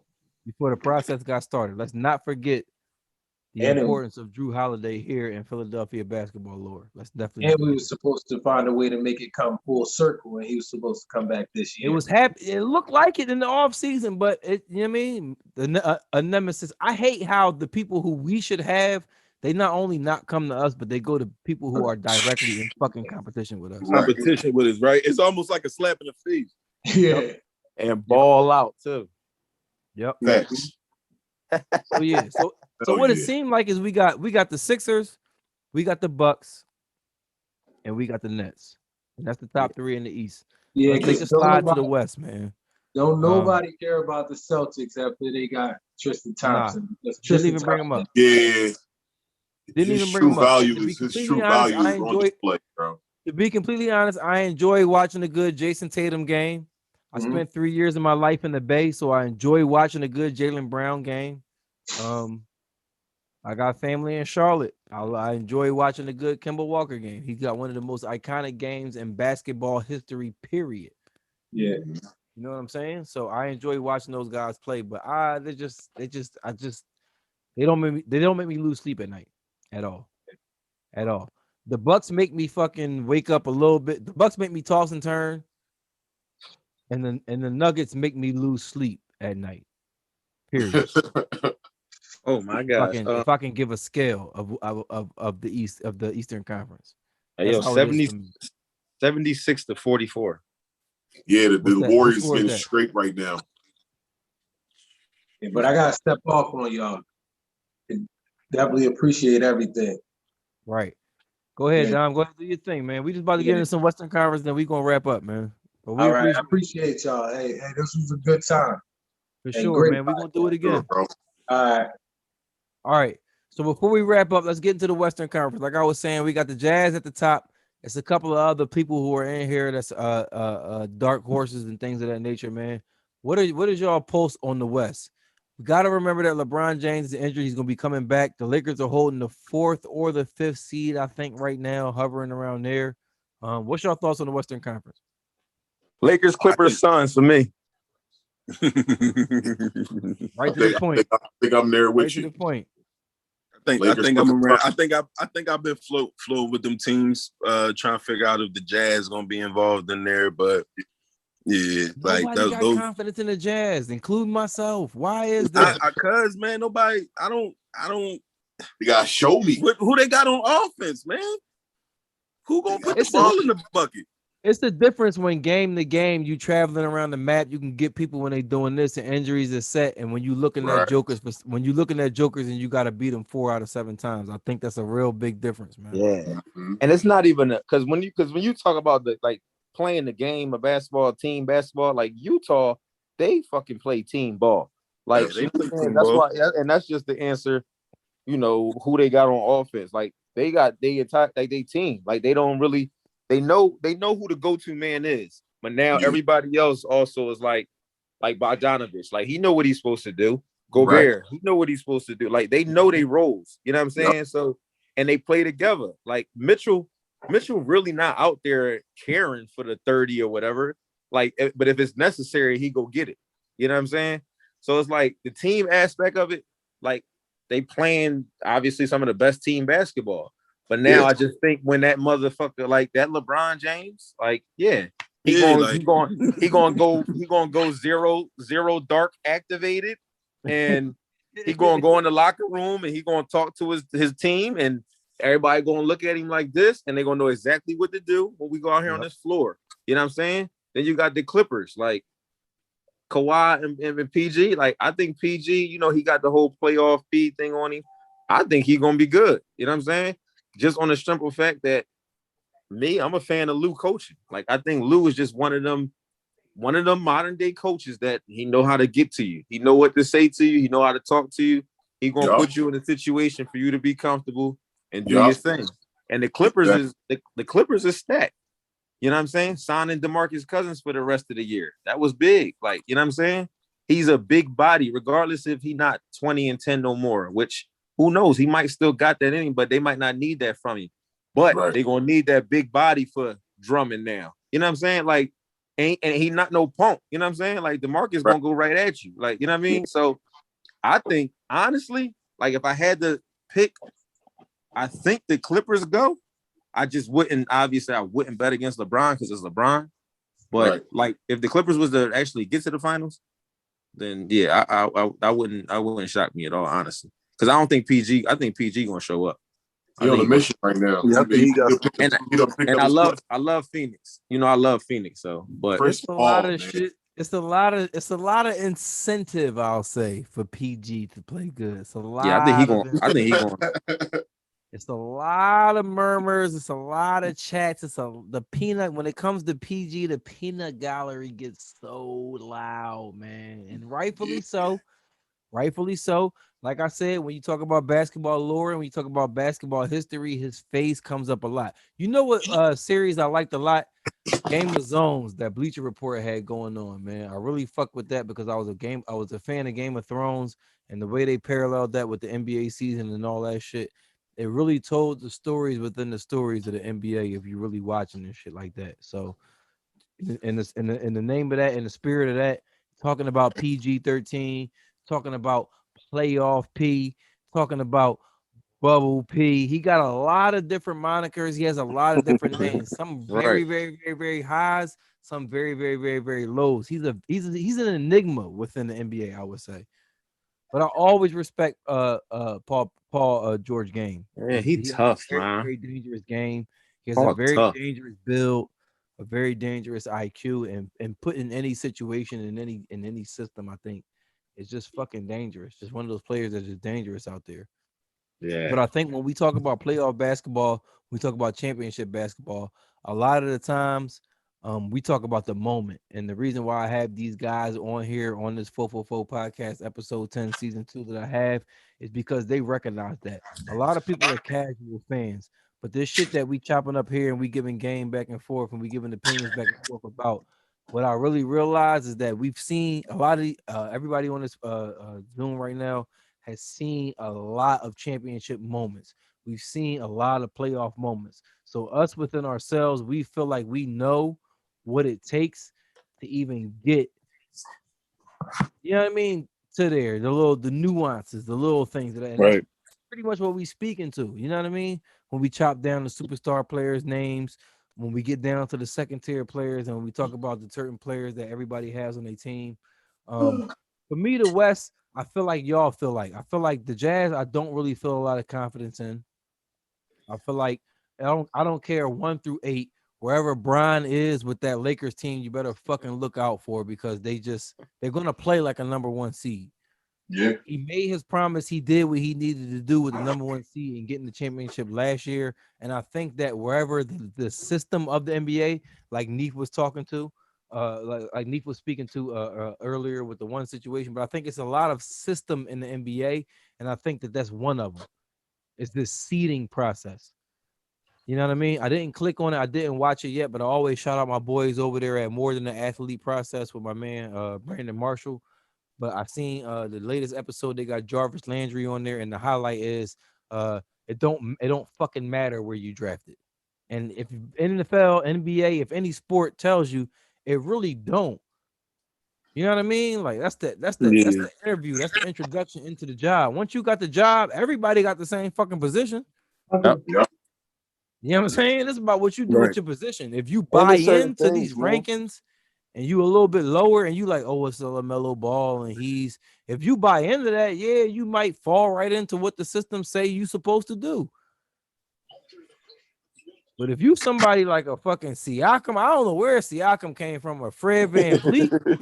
If you somebody like a fucking who like, yeah, I'm here, fuck what they talking about. A nigga here. And niggas gotta deal with me. That's really the reality. Right. Like, you know what I'm saying? Like, For so me, when it's we blueprints, man. playoff Once you basketball, this playoff basketball talk, that's what we're really talking about. It's the people who have those intangibles, and every fan can't see that. And I appreciate y'all for being on.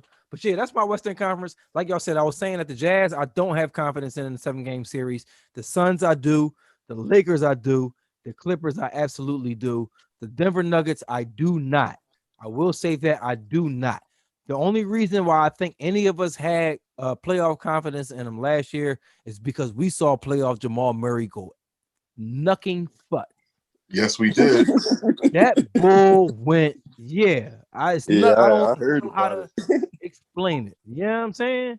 He Yeah, went that's knucking butts last year, dog. And it was even to the point where the memes had already started, the social media shit had already started. Are we going to see playoff Jamal Murray? And prayers and power to Jamal Murray and his full recovery that he get back as close to 100% as possible. But for that reason and that reason alone, like they say on Shark Tank, I'm going to pass on the Nuggets. Even with the Joker and maybe his historic MVP run, Austin, I'm yeah, going to pass on the Austin Nuggets. Austin Rivers, and them not enough. Austin Rivers' own dad. Austin Rivers said, "Damn, I'm fucking with Embiid in them." His dad said, "Nah, I'm about to go coach. Nah. You gotta find another team, my G." Yeah, Austin's gonna be I enough. know y'all seen that article. Oh yeah. Austin Rivers is dying to come here. Is and dying to come here. He's still, and this is the thing. This is why I stopped coaching, because I coach my son a lot of times and I see our relationship and I hate it. Like if I take my son in a corner and cuss him the fuck out, he will give everybody in the gym 30. But them white people do not need to see me acting like that for my son to give them 30. Like they're gonna bring DHS in here. Like, and my son don't understand that. And he loves it.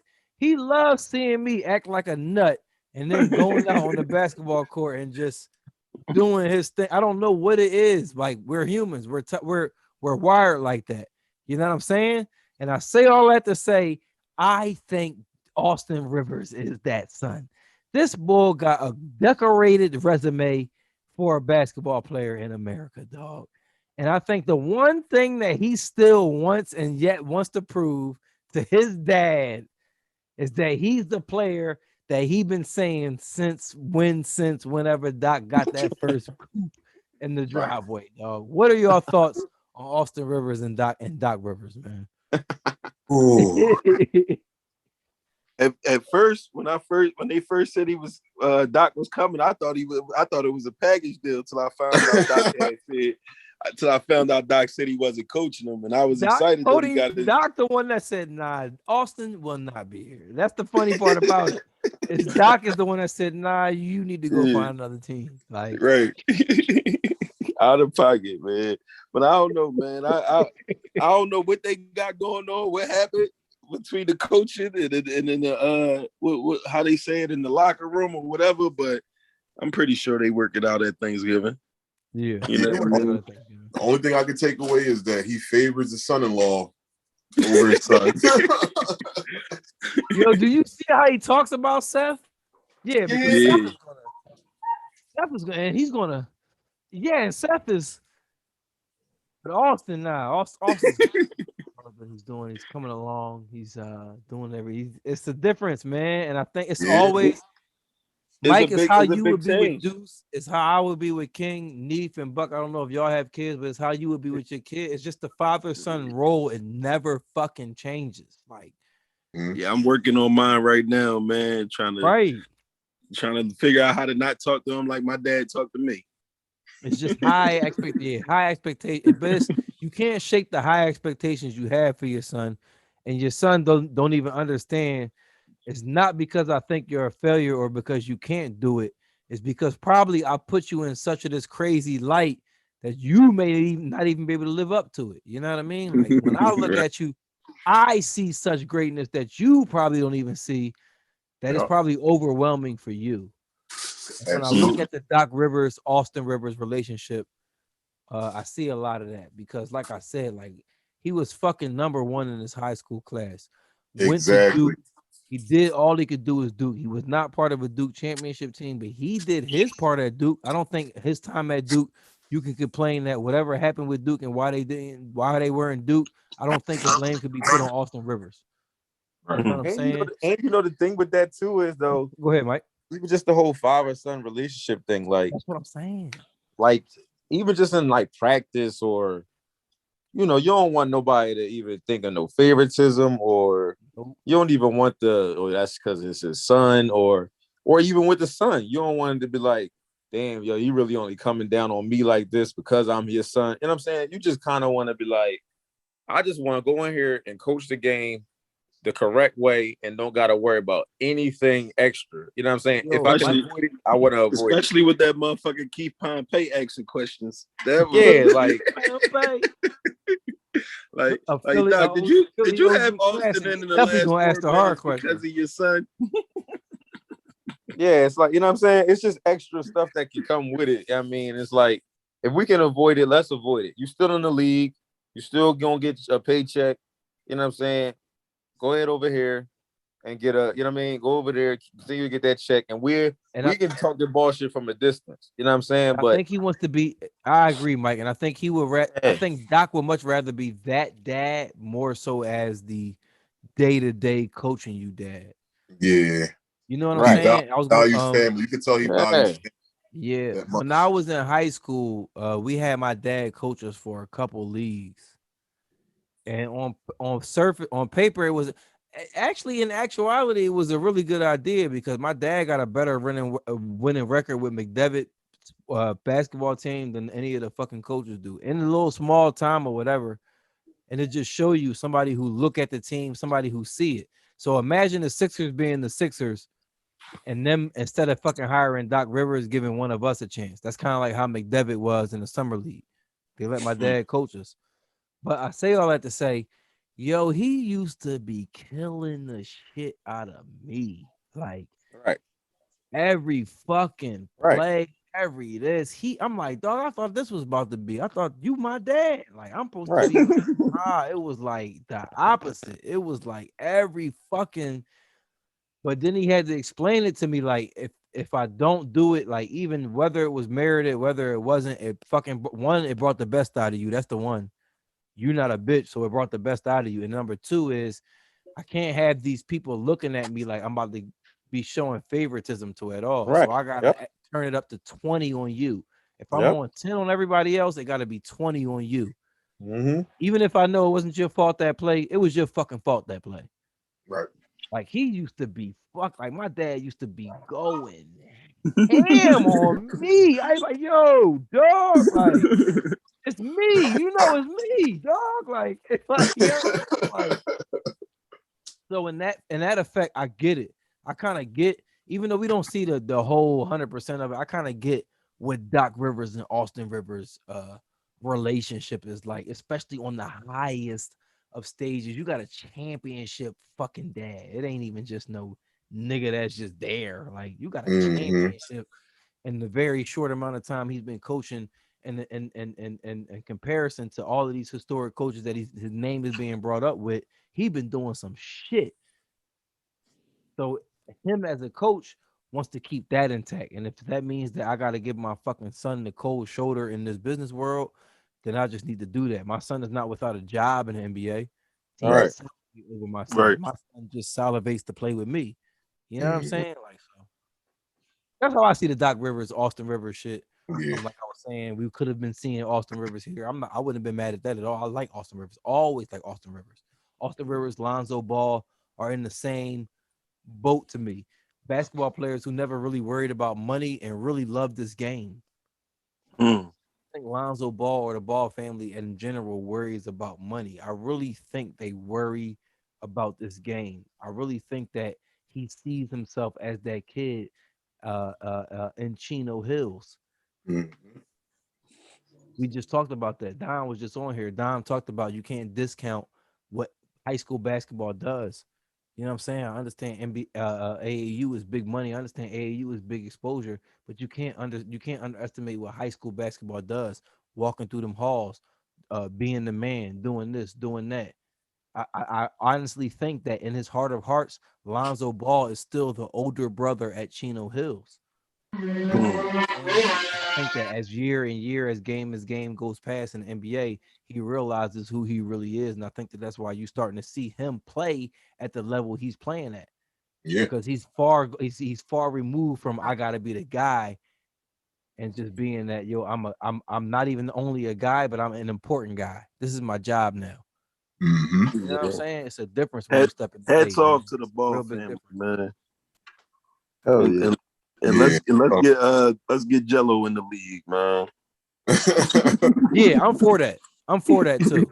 He did the dumb shit when he did the dumb shit in China. That's the only thing hammering him. He gotta work hard to get ahead. They looking for a reason to not have fucking LeVar Ball be right, and that's the only thing they hanging on. Your son stole glasses. You know how white people do. You stole a fucking penny when you was 6, motherfucker. You ain't shit.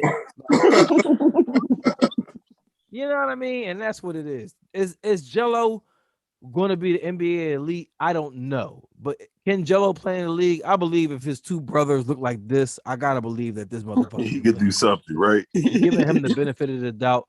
Go check out COVID Chronicles episode fucking 27, benefit of the doubt. That's a heavy fucking word right now. Benefit of the doubt. We trying to give Jello the benefit of the doubt in the league that he can play on this level like his brothers can. Right. You can shoot, though, you know. If you can shoot, you can play. I mean, if you can be strong, if you can do one thing good in this league, you can be in this league. And I think that that's what differs. If you had to do all things good and one thing excellent to be in the league of yesteryear. Now you got to do one thing great. And you good. You cannot even know how to dribble in this bitch now. Right. You just catch the ball and shoot. Just be a specialist. That's all. Like you know, right there, a specialist. That's it. Absolutely. Yeah, man. So any final thoughts that y'all got, man? I know we winding down. We've been on here for a minute. I appreciate y'all. I love this video. I'm not rushing y'all. You know what I'm saying? No, you good, man. For me, I just want to thank Dwight Howard and Danny Green for deciding to come to Philly, man. I like Dwight Howard's energy. I like Dwight Howard's energy, and I like Dwight Howard's elder statesman. I always fuck with the players who have seen every single facet of this game. He's been out of high school. He's been the number one heralded pick. He's been the number one guy, top 5 guy in the league. He's been a top free agent. He's been a journeyman now. He's seen the league from every single angle you can see it from. And a champion now, too. And a champion now. He's been to the finals as that star and fell short. He's been to the finals as that fucking role player and has got the championship. So if it's Yep. a guy that's 19 that has a Dwight Howard skill set, that has a Dwight Howard body set, it's nobody else that I would want mentoring that guy than Dwight Howard. And I think you see a lot of that. I wanted to. That's number 4 on the list. I think we have the number 4 because we talked about Embiid earlier, and you asked me what was the I was things. gonna add that. Yep. Yep, that I Yeah, thought that was one of the things that I was looking for you to say, but is you know, Dwight you Howard. hit most of Dwight them on the Howard nose. and his maturation because fucking Embiid is goofy. Dwight Howard is goofy. And I think that Dwight Howard behind the scenes is showing and teaching Embiid from his experiences how to temper that goofiness. Like, yo, if you go too far, they'll put you in this fucking boat. Mm-hmm. Right. You a clown now. You know what I Like Yep. I mean? said, somebody who's seen the league from every standpoint, though. It would take Yeah. somebody to be this high and this low and in the middle to tell somebody who's coming up how to navigate through all of that shit. So I think that has Yeah. a real big influence on how Embiid is playing this year. Real big. Yeah. But Yeah. I just want to say my final thoughts as far as my Sixers, man. I'm very confident to go with what you were saying earlier, Tom. Very confident the Sixers going into the playoffs. I'm just praying for health. As long as we're healthy, man, I'm as confident as we've ever been, for real, for real. So, Neef, what you got, man? How you feeling? Final thoughts, man. Oh man, I'm ready for the playoffs. I ain't even gonna hold you. I'm ready for the playoffs, man. Me and my homie that I shoot a lot of stuff back and forth with, we was just talking the other day. We was just talking about, man, it's that playoff feeling time, man. I'm glad Ben back. I need that intensity, man. Let's get healthy. Like, let's run the tables, man. I don't really feel like I truly feel like this is a year like 2017. Sorry to say it again, but where it's like we hold our own feet. If we come in, we playing that full throttle defense and yep. and this ball hitting, that ball hitting, I don't really think Brooklyn, nobody, Lakers, none of them could beat us. That's just me. That's me too. That's me too. Mike, we talk all the time. We have our fucking standoff. Let's do it right now for the next 5 minutes. Steph Curry versus fucking Kyrie Irving. My guy is kicking ass. My guy is kicking fucking ass at a historical level. Is going in the history books. What you got to say for that? Steph down 40 right now. I ain't trying to hear it. So, listen, Listen, I you lived out gotta in the take the Bay for good 3. with the Listen, bad, bro. listen, I became a Steph Curry fan. I don't know if I ever told the story on air, but I became a Steph Curry fan in 2008. My dad told me that Del Curry had a son. He knows how much I love basketball and how much I'm just a basketball nerd. So he was like, "Hey, Del Curry got a son." This is 2017. No, 2000 tripping 2007. Del Curry got a son.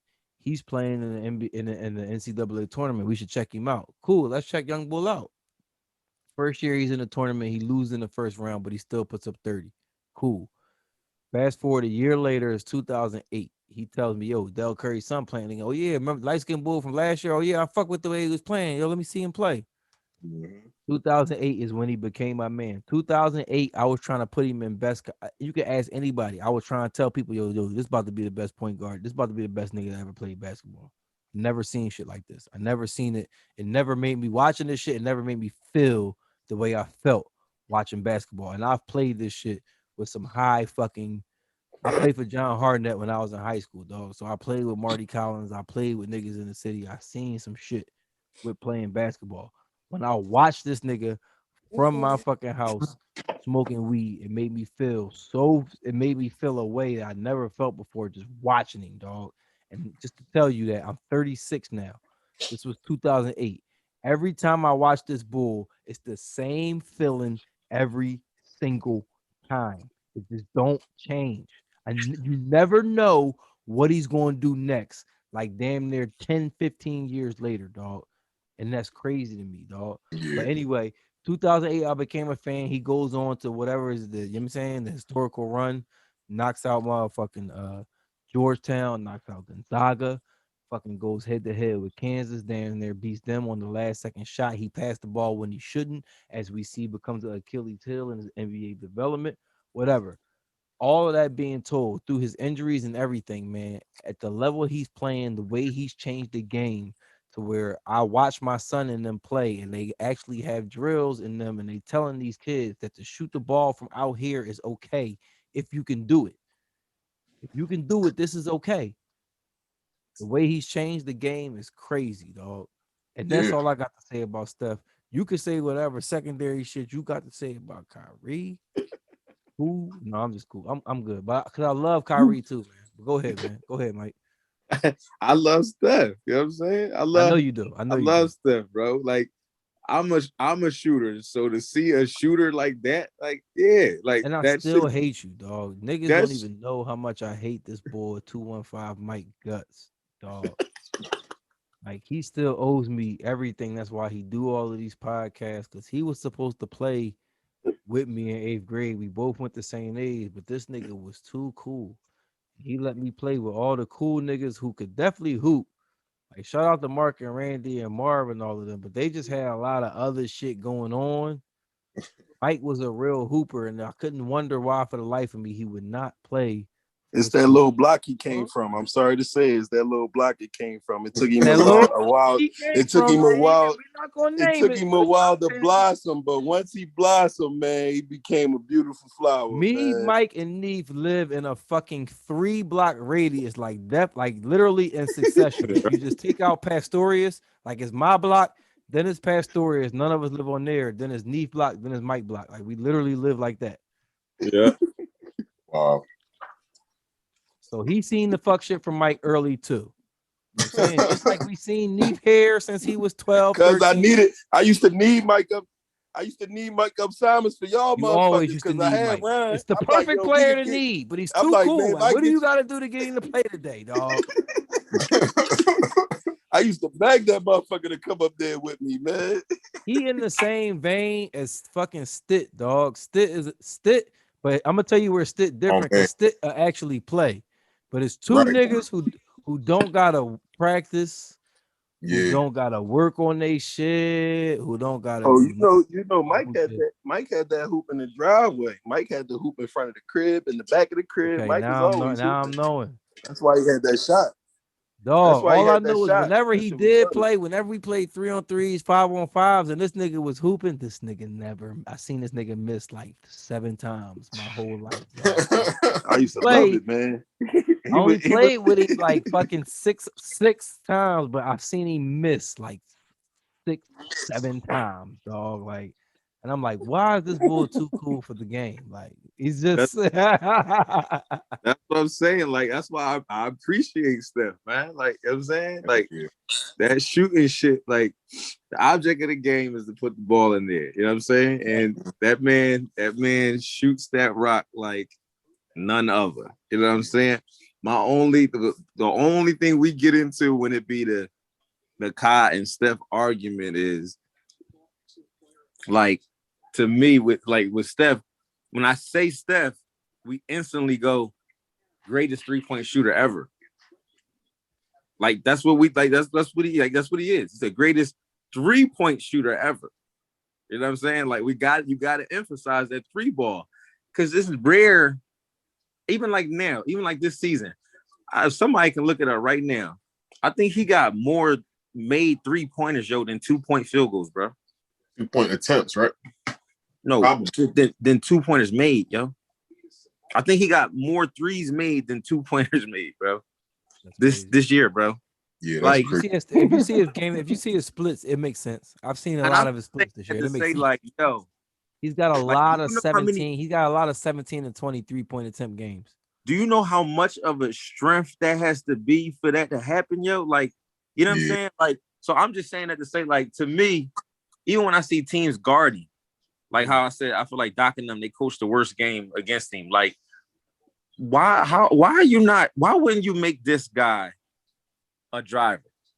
Like, anybody that plays him, why does he even get off 14 or 15 threes? Like, how are you not like when I would honestly, I'm trapping him off everything, or I'm actually going to leave people on that fucking 3-point line so he can go by me. And I say that to say people will say, yeah, Would you just gonna let him drive? Yes. Like, yes. Yes, I'm gonna let him drive because 2 is less than 3. So even if he goes down there and he gets a layup or here and there or whatever, that's not what he wants to do, though. He don't want to do that. Right. He's still gonna try and dribble and dance around or whatever to go back to this 3-point line because that's his comfort zone. You see what I'm saying? Now, my thing with Kai, what I say with them is with Kai, there's no comfort there. Like everywhere is his comfort zone. Everywhere. Yeah, that's what it looked like. It's true. The tray ball, mid-range, he'll post you up. He'll go to the rack on you 6 times in a row. Like whatever you want, you're gonna get it. You know what I'm saying? Like there's no really like, oh, let me let him do this. You're gonna get burnt. You know what I'm saying? Like, and I just feel like with Steph, I'm not saying you can guard him, but I feel like you can go out there and go, all right, y'all, you know what? Let's trap him every time on the perimeter, or let's make him a driver. I don't feel like when you playing Kyrie, I don't feel like you can go out there and say anything. What you gonna say? Well, that's the beauty of 5-on-5 basketball, and that's the beauty of Steph Curry being great at repositioning, bro. He gets off the basketball, Mike, and he will reposition or run around to get the ball back. You feel me? So he probably the best in his rip at that, bro.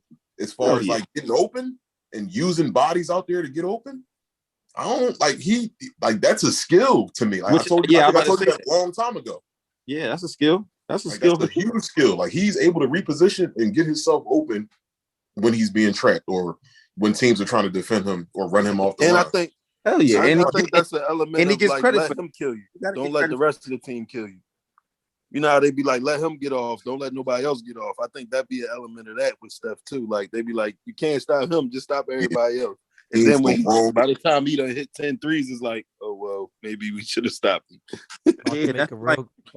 About to make a real too late. About to make a real good point here as a Steph Curry guy, as somebody who's probably watched more Steph Curry than the average person too. And I think something that's really coming to light right now in this season is what position do Steph Curry play?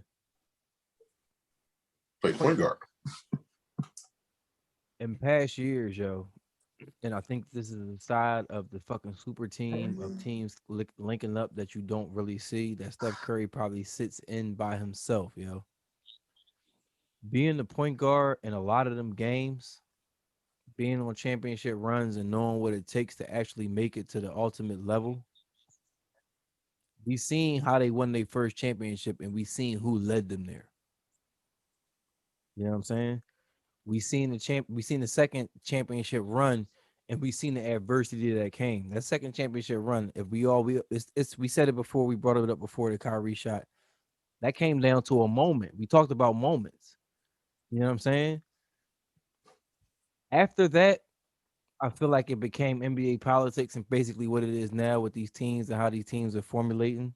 But with that being said, and the team that was formulated with Kevin Durant coming over here with Golden State, and we've seen a lot of those moments. We've seen the games get tight, and we've seen what presumably at the time was Steph Curry going into a shell and Steph Curry not hitting the shot, Steph Curry not taking the shot, Steph Curry not being in the moment and being the Steph Curry that we all know and love.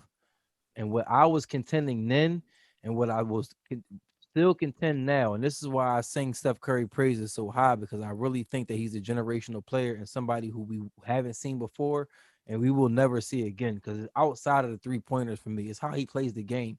He played the game at a higher level than many fucking people historically, dog. Those struggles that we seen from Steph Curry came from him being a fucking point guard. I got these people on my team. At what point do I be me? And what point do I be a point guard? Especially when me is me, my nigga. And this the championship. I know for a fact that he chose being a point guard over being him and his instincts more often than not in them finals fucking appearances, dog. Especially when being me is bombing this shit from 30.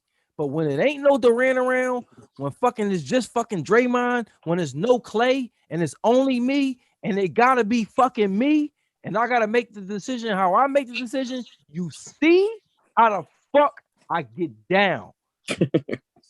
Translation, when it's game 3, I can't get 13 to 17 threes, and I said 23s. He's not shooting as many as 23s a game, but he's putting up like 13 to 17 threes a game. When Durant on the team, when Clay on the team, when it's game 3, and when it's the finals, when the world watching, I really can't get these 17 threes off like I really want to, because Durant ain't gonna get the shit off he want to, and Clay not. Right.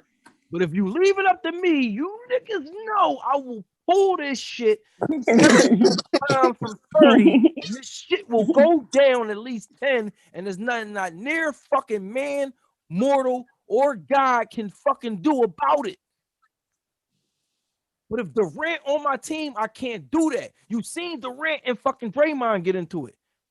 Imagine if I pull 6 straight from 30. Durant gonna try to have my head on a fucking spike on ESPN. You feel what I'm saying?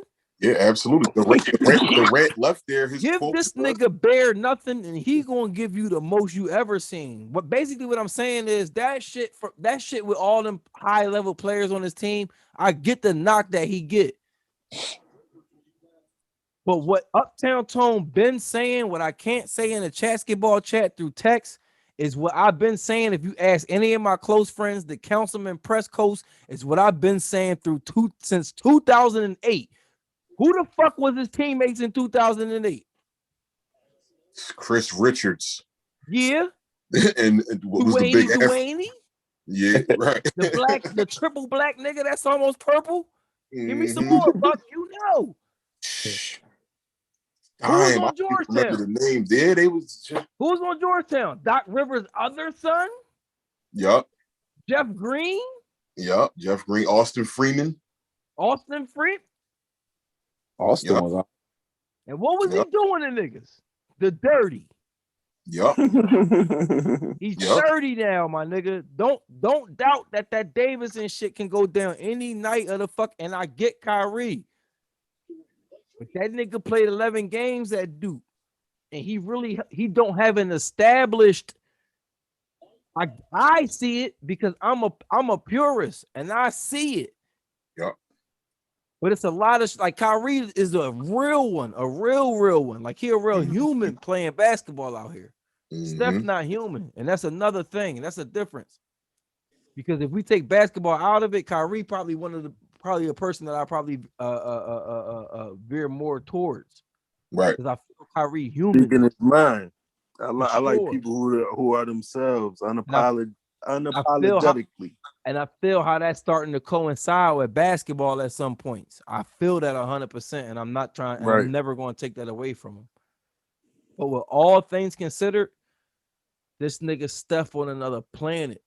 Like he on another planet, and it's kind of been written in the stars for it. It's just kind of crazy to see him fulfill it. Like NBA dad, like you see me here in my members only jacket when I was fucking 8, sitting at All-Star Weekend. So it's only fitting that you see me obliterating everything that ever fucking was written in the NBA. Yeah, he's definitely tearing it the fuck up. Yeah, that's one thing a motherfucker can't deny. The nigga is only, and I've been and just to get before you get in, I'm about to give you the mic for however long you need it, and then we're gonna close out.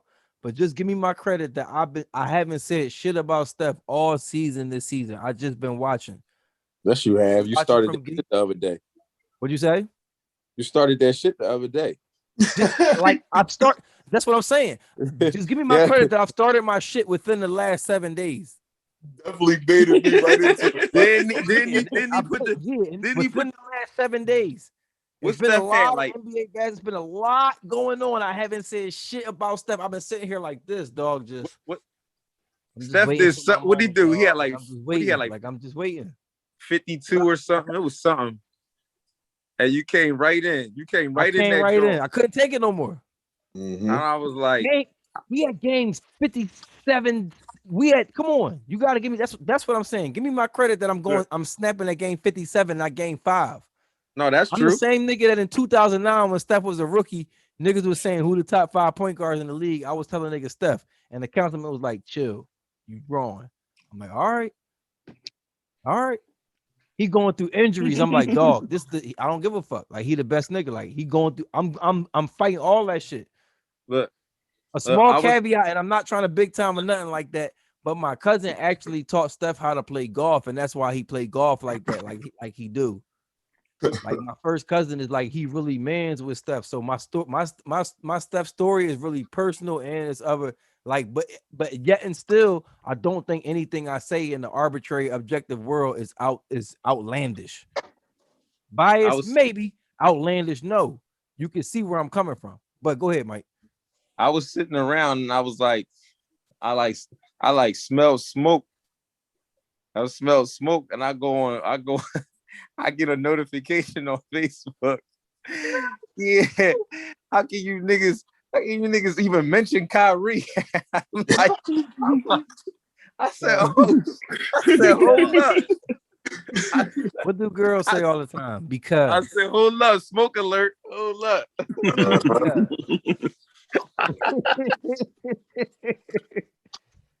Because, dog. I jump right in there. Oh yeah, first comment, Kyrie. But that's what I like about Mike, though. Mike don't shy away from those smoke, dog. He gonna stand. Right.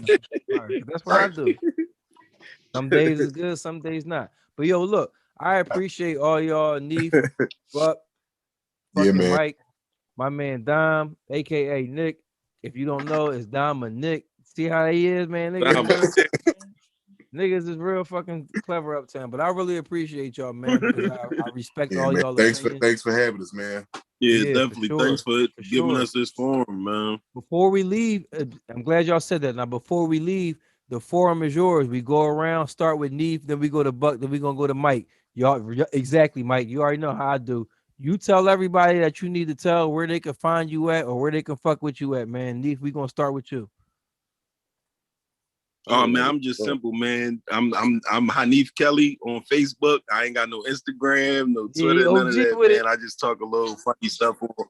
Yeah, I'm old head with it. I'm gonna come to Instagram one day once I start to get a little more. Well, you're gonna be on. You're gonna be on. Like you're yourself, on everything. Everybody's gonna see you on everything now because I'm on everything. So once I post this, you're gonna be on everything. So that's what's up, man. That's what's up, man. They can holler at you at Hanif Kelly on Facebook. But where can people fuck with you at, man? Yeah, man. You can find me on Facebook. I'm Buck Kebby. I mean, you can find me on Instagram _Bucky Brand. I love the game, man. I'm really in home care, but I played basketball. I did a little music back in the day. Nah, you really in human nature, man. You a human. Yeah, man. Don't just. But yeah, you can find me at Buck Kebby on Facebook or _Bucky Brand on Instagram. Spell Buck Kebby just so they know, man. Yep, BUCK, last name Kebby, KEBBIE. My man.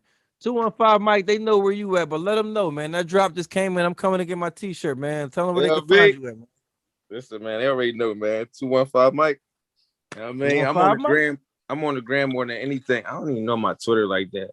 I don't really be on there like that. But yo, the youngins say Twitter some old shit. We got to get TikToks. I think that's where it's turning to. We got to do a dance. Get everybody to get, you know what I'm saying? That's how we get views. Podcast with somebody else's voice, huh? Yeah. We got, yeah. You know, we got to do a lot of imitation. You got a young boy. You know how it go. I appreciate y'all. Y'all already know who I am, man. I'm Uptown Tone on everything except for Facebook. Facebook is my OG shit. I'm Tone Stewart. But Instagram, Twitter, what else am I on? Whatever else. You're in the Chatsketball. Holla at the Chatsketball chat, man. Anybody in the 215 or the surrounding areas or anywhere, man. Holla at the Chatsketball group, Facebook. It get real tense in there, man. It's a lot of people who I was expecting to see in here. I know we're gonna do this for the playoffs. We're gonna call them out. Once this get posted, they're gonna know it's real. But you already know Uptown Tone, FoFoFo podcast. Uptown Tone presents the COVID Chronicles podcast with OGEs. Streets is Watching podcast with Kyle Santillian. Podcast Pioneer. The Black Press. The Black Media is the Black Press, or the Black Press is the Black Voice. Shout out to Cy Warren. You already know how I carry it, man. I'm fucking with everybody. FoFoFo episode 10. Let's get it. Let's go 76ers. I appreciate my guys. We out of here, man. Peace.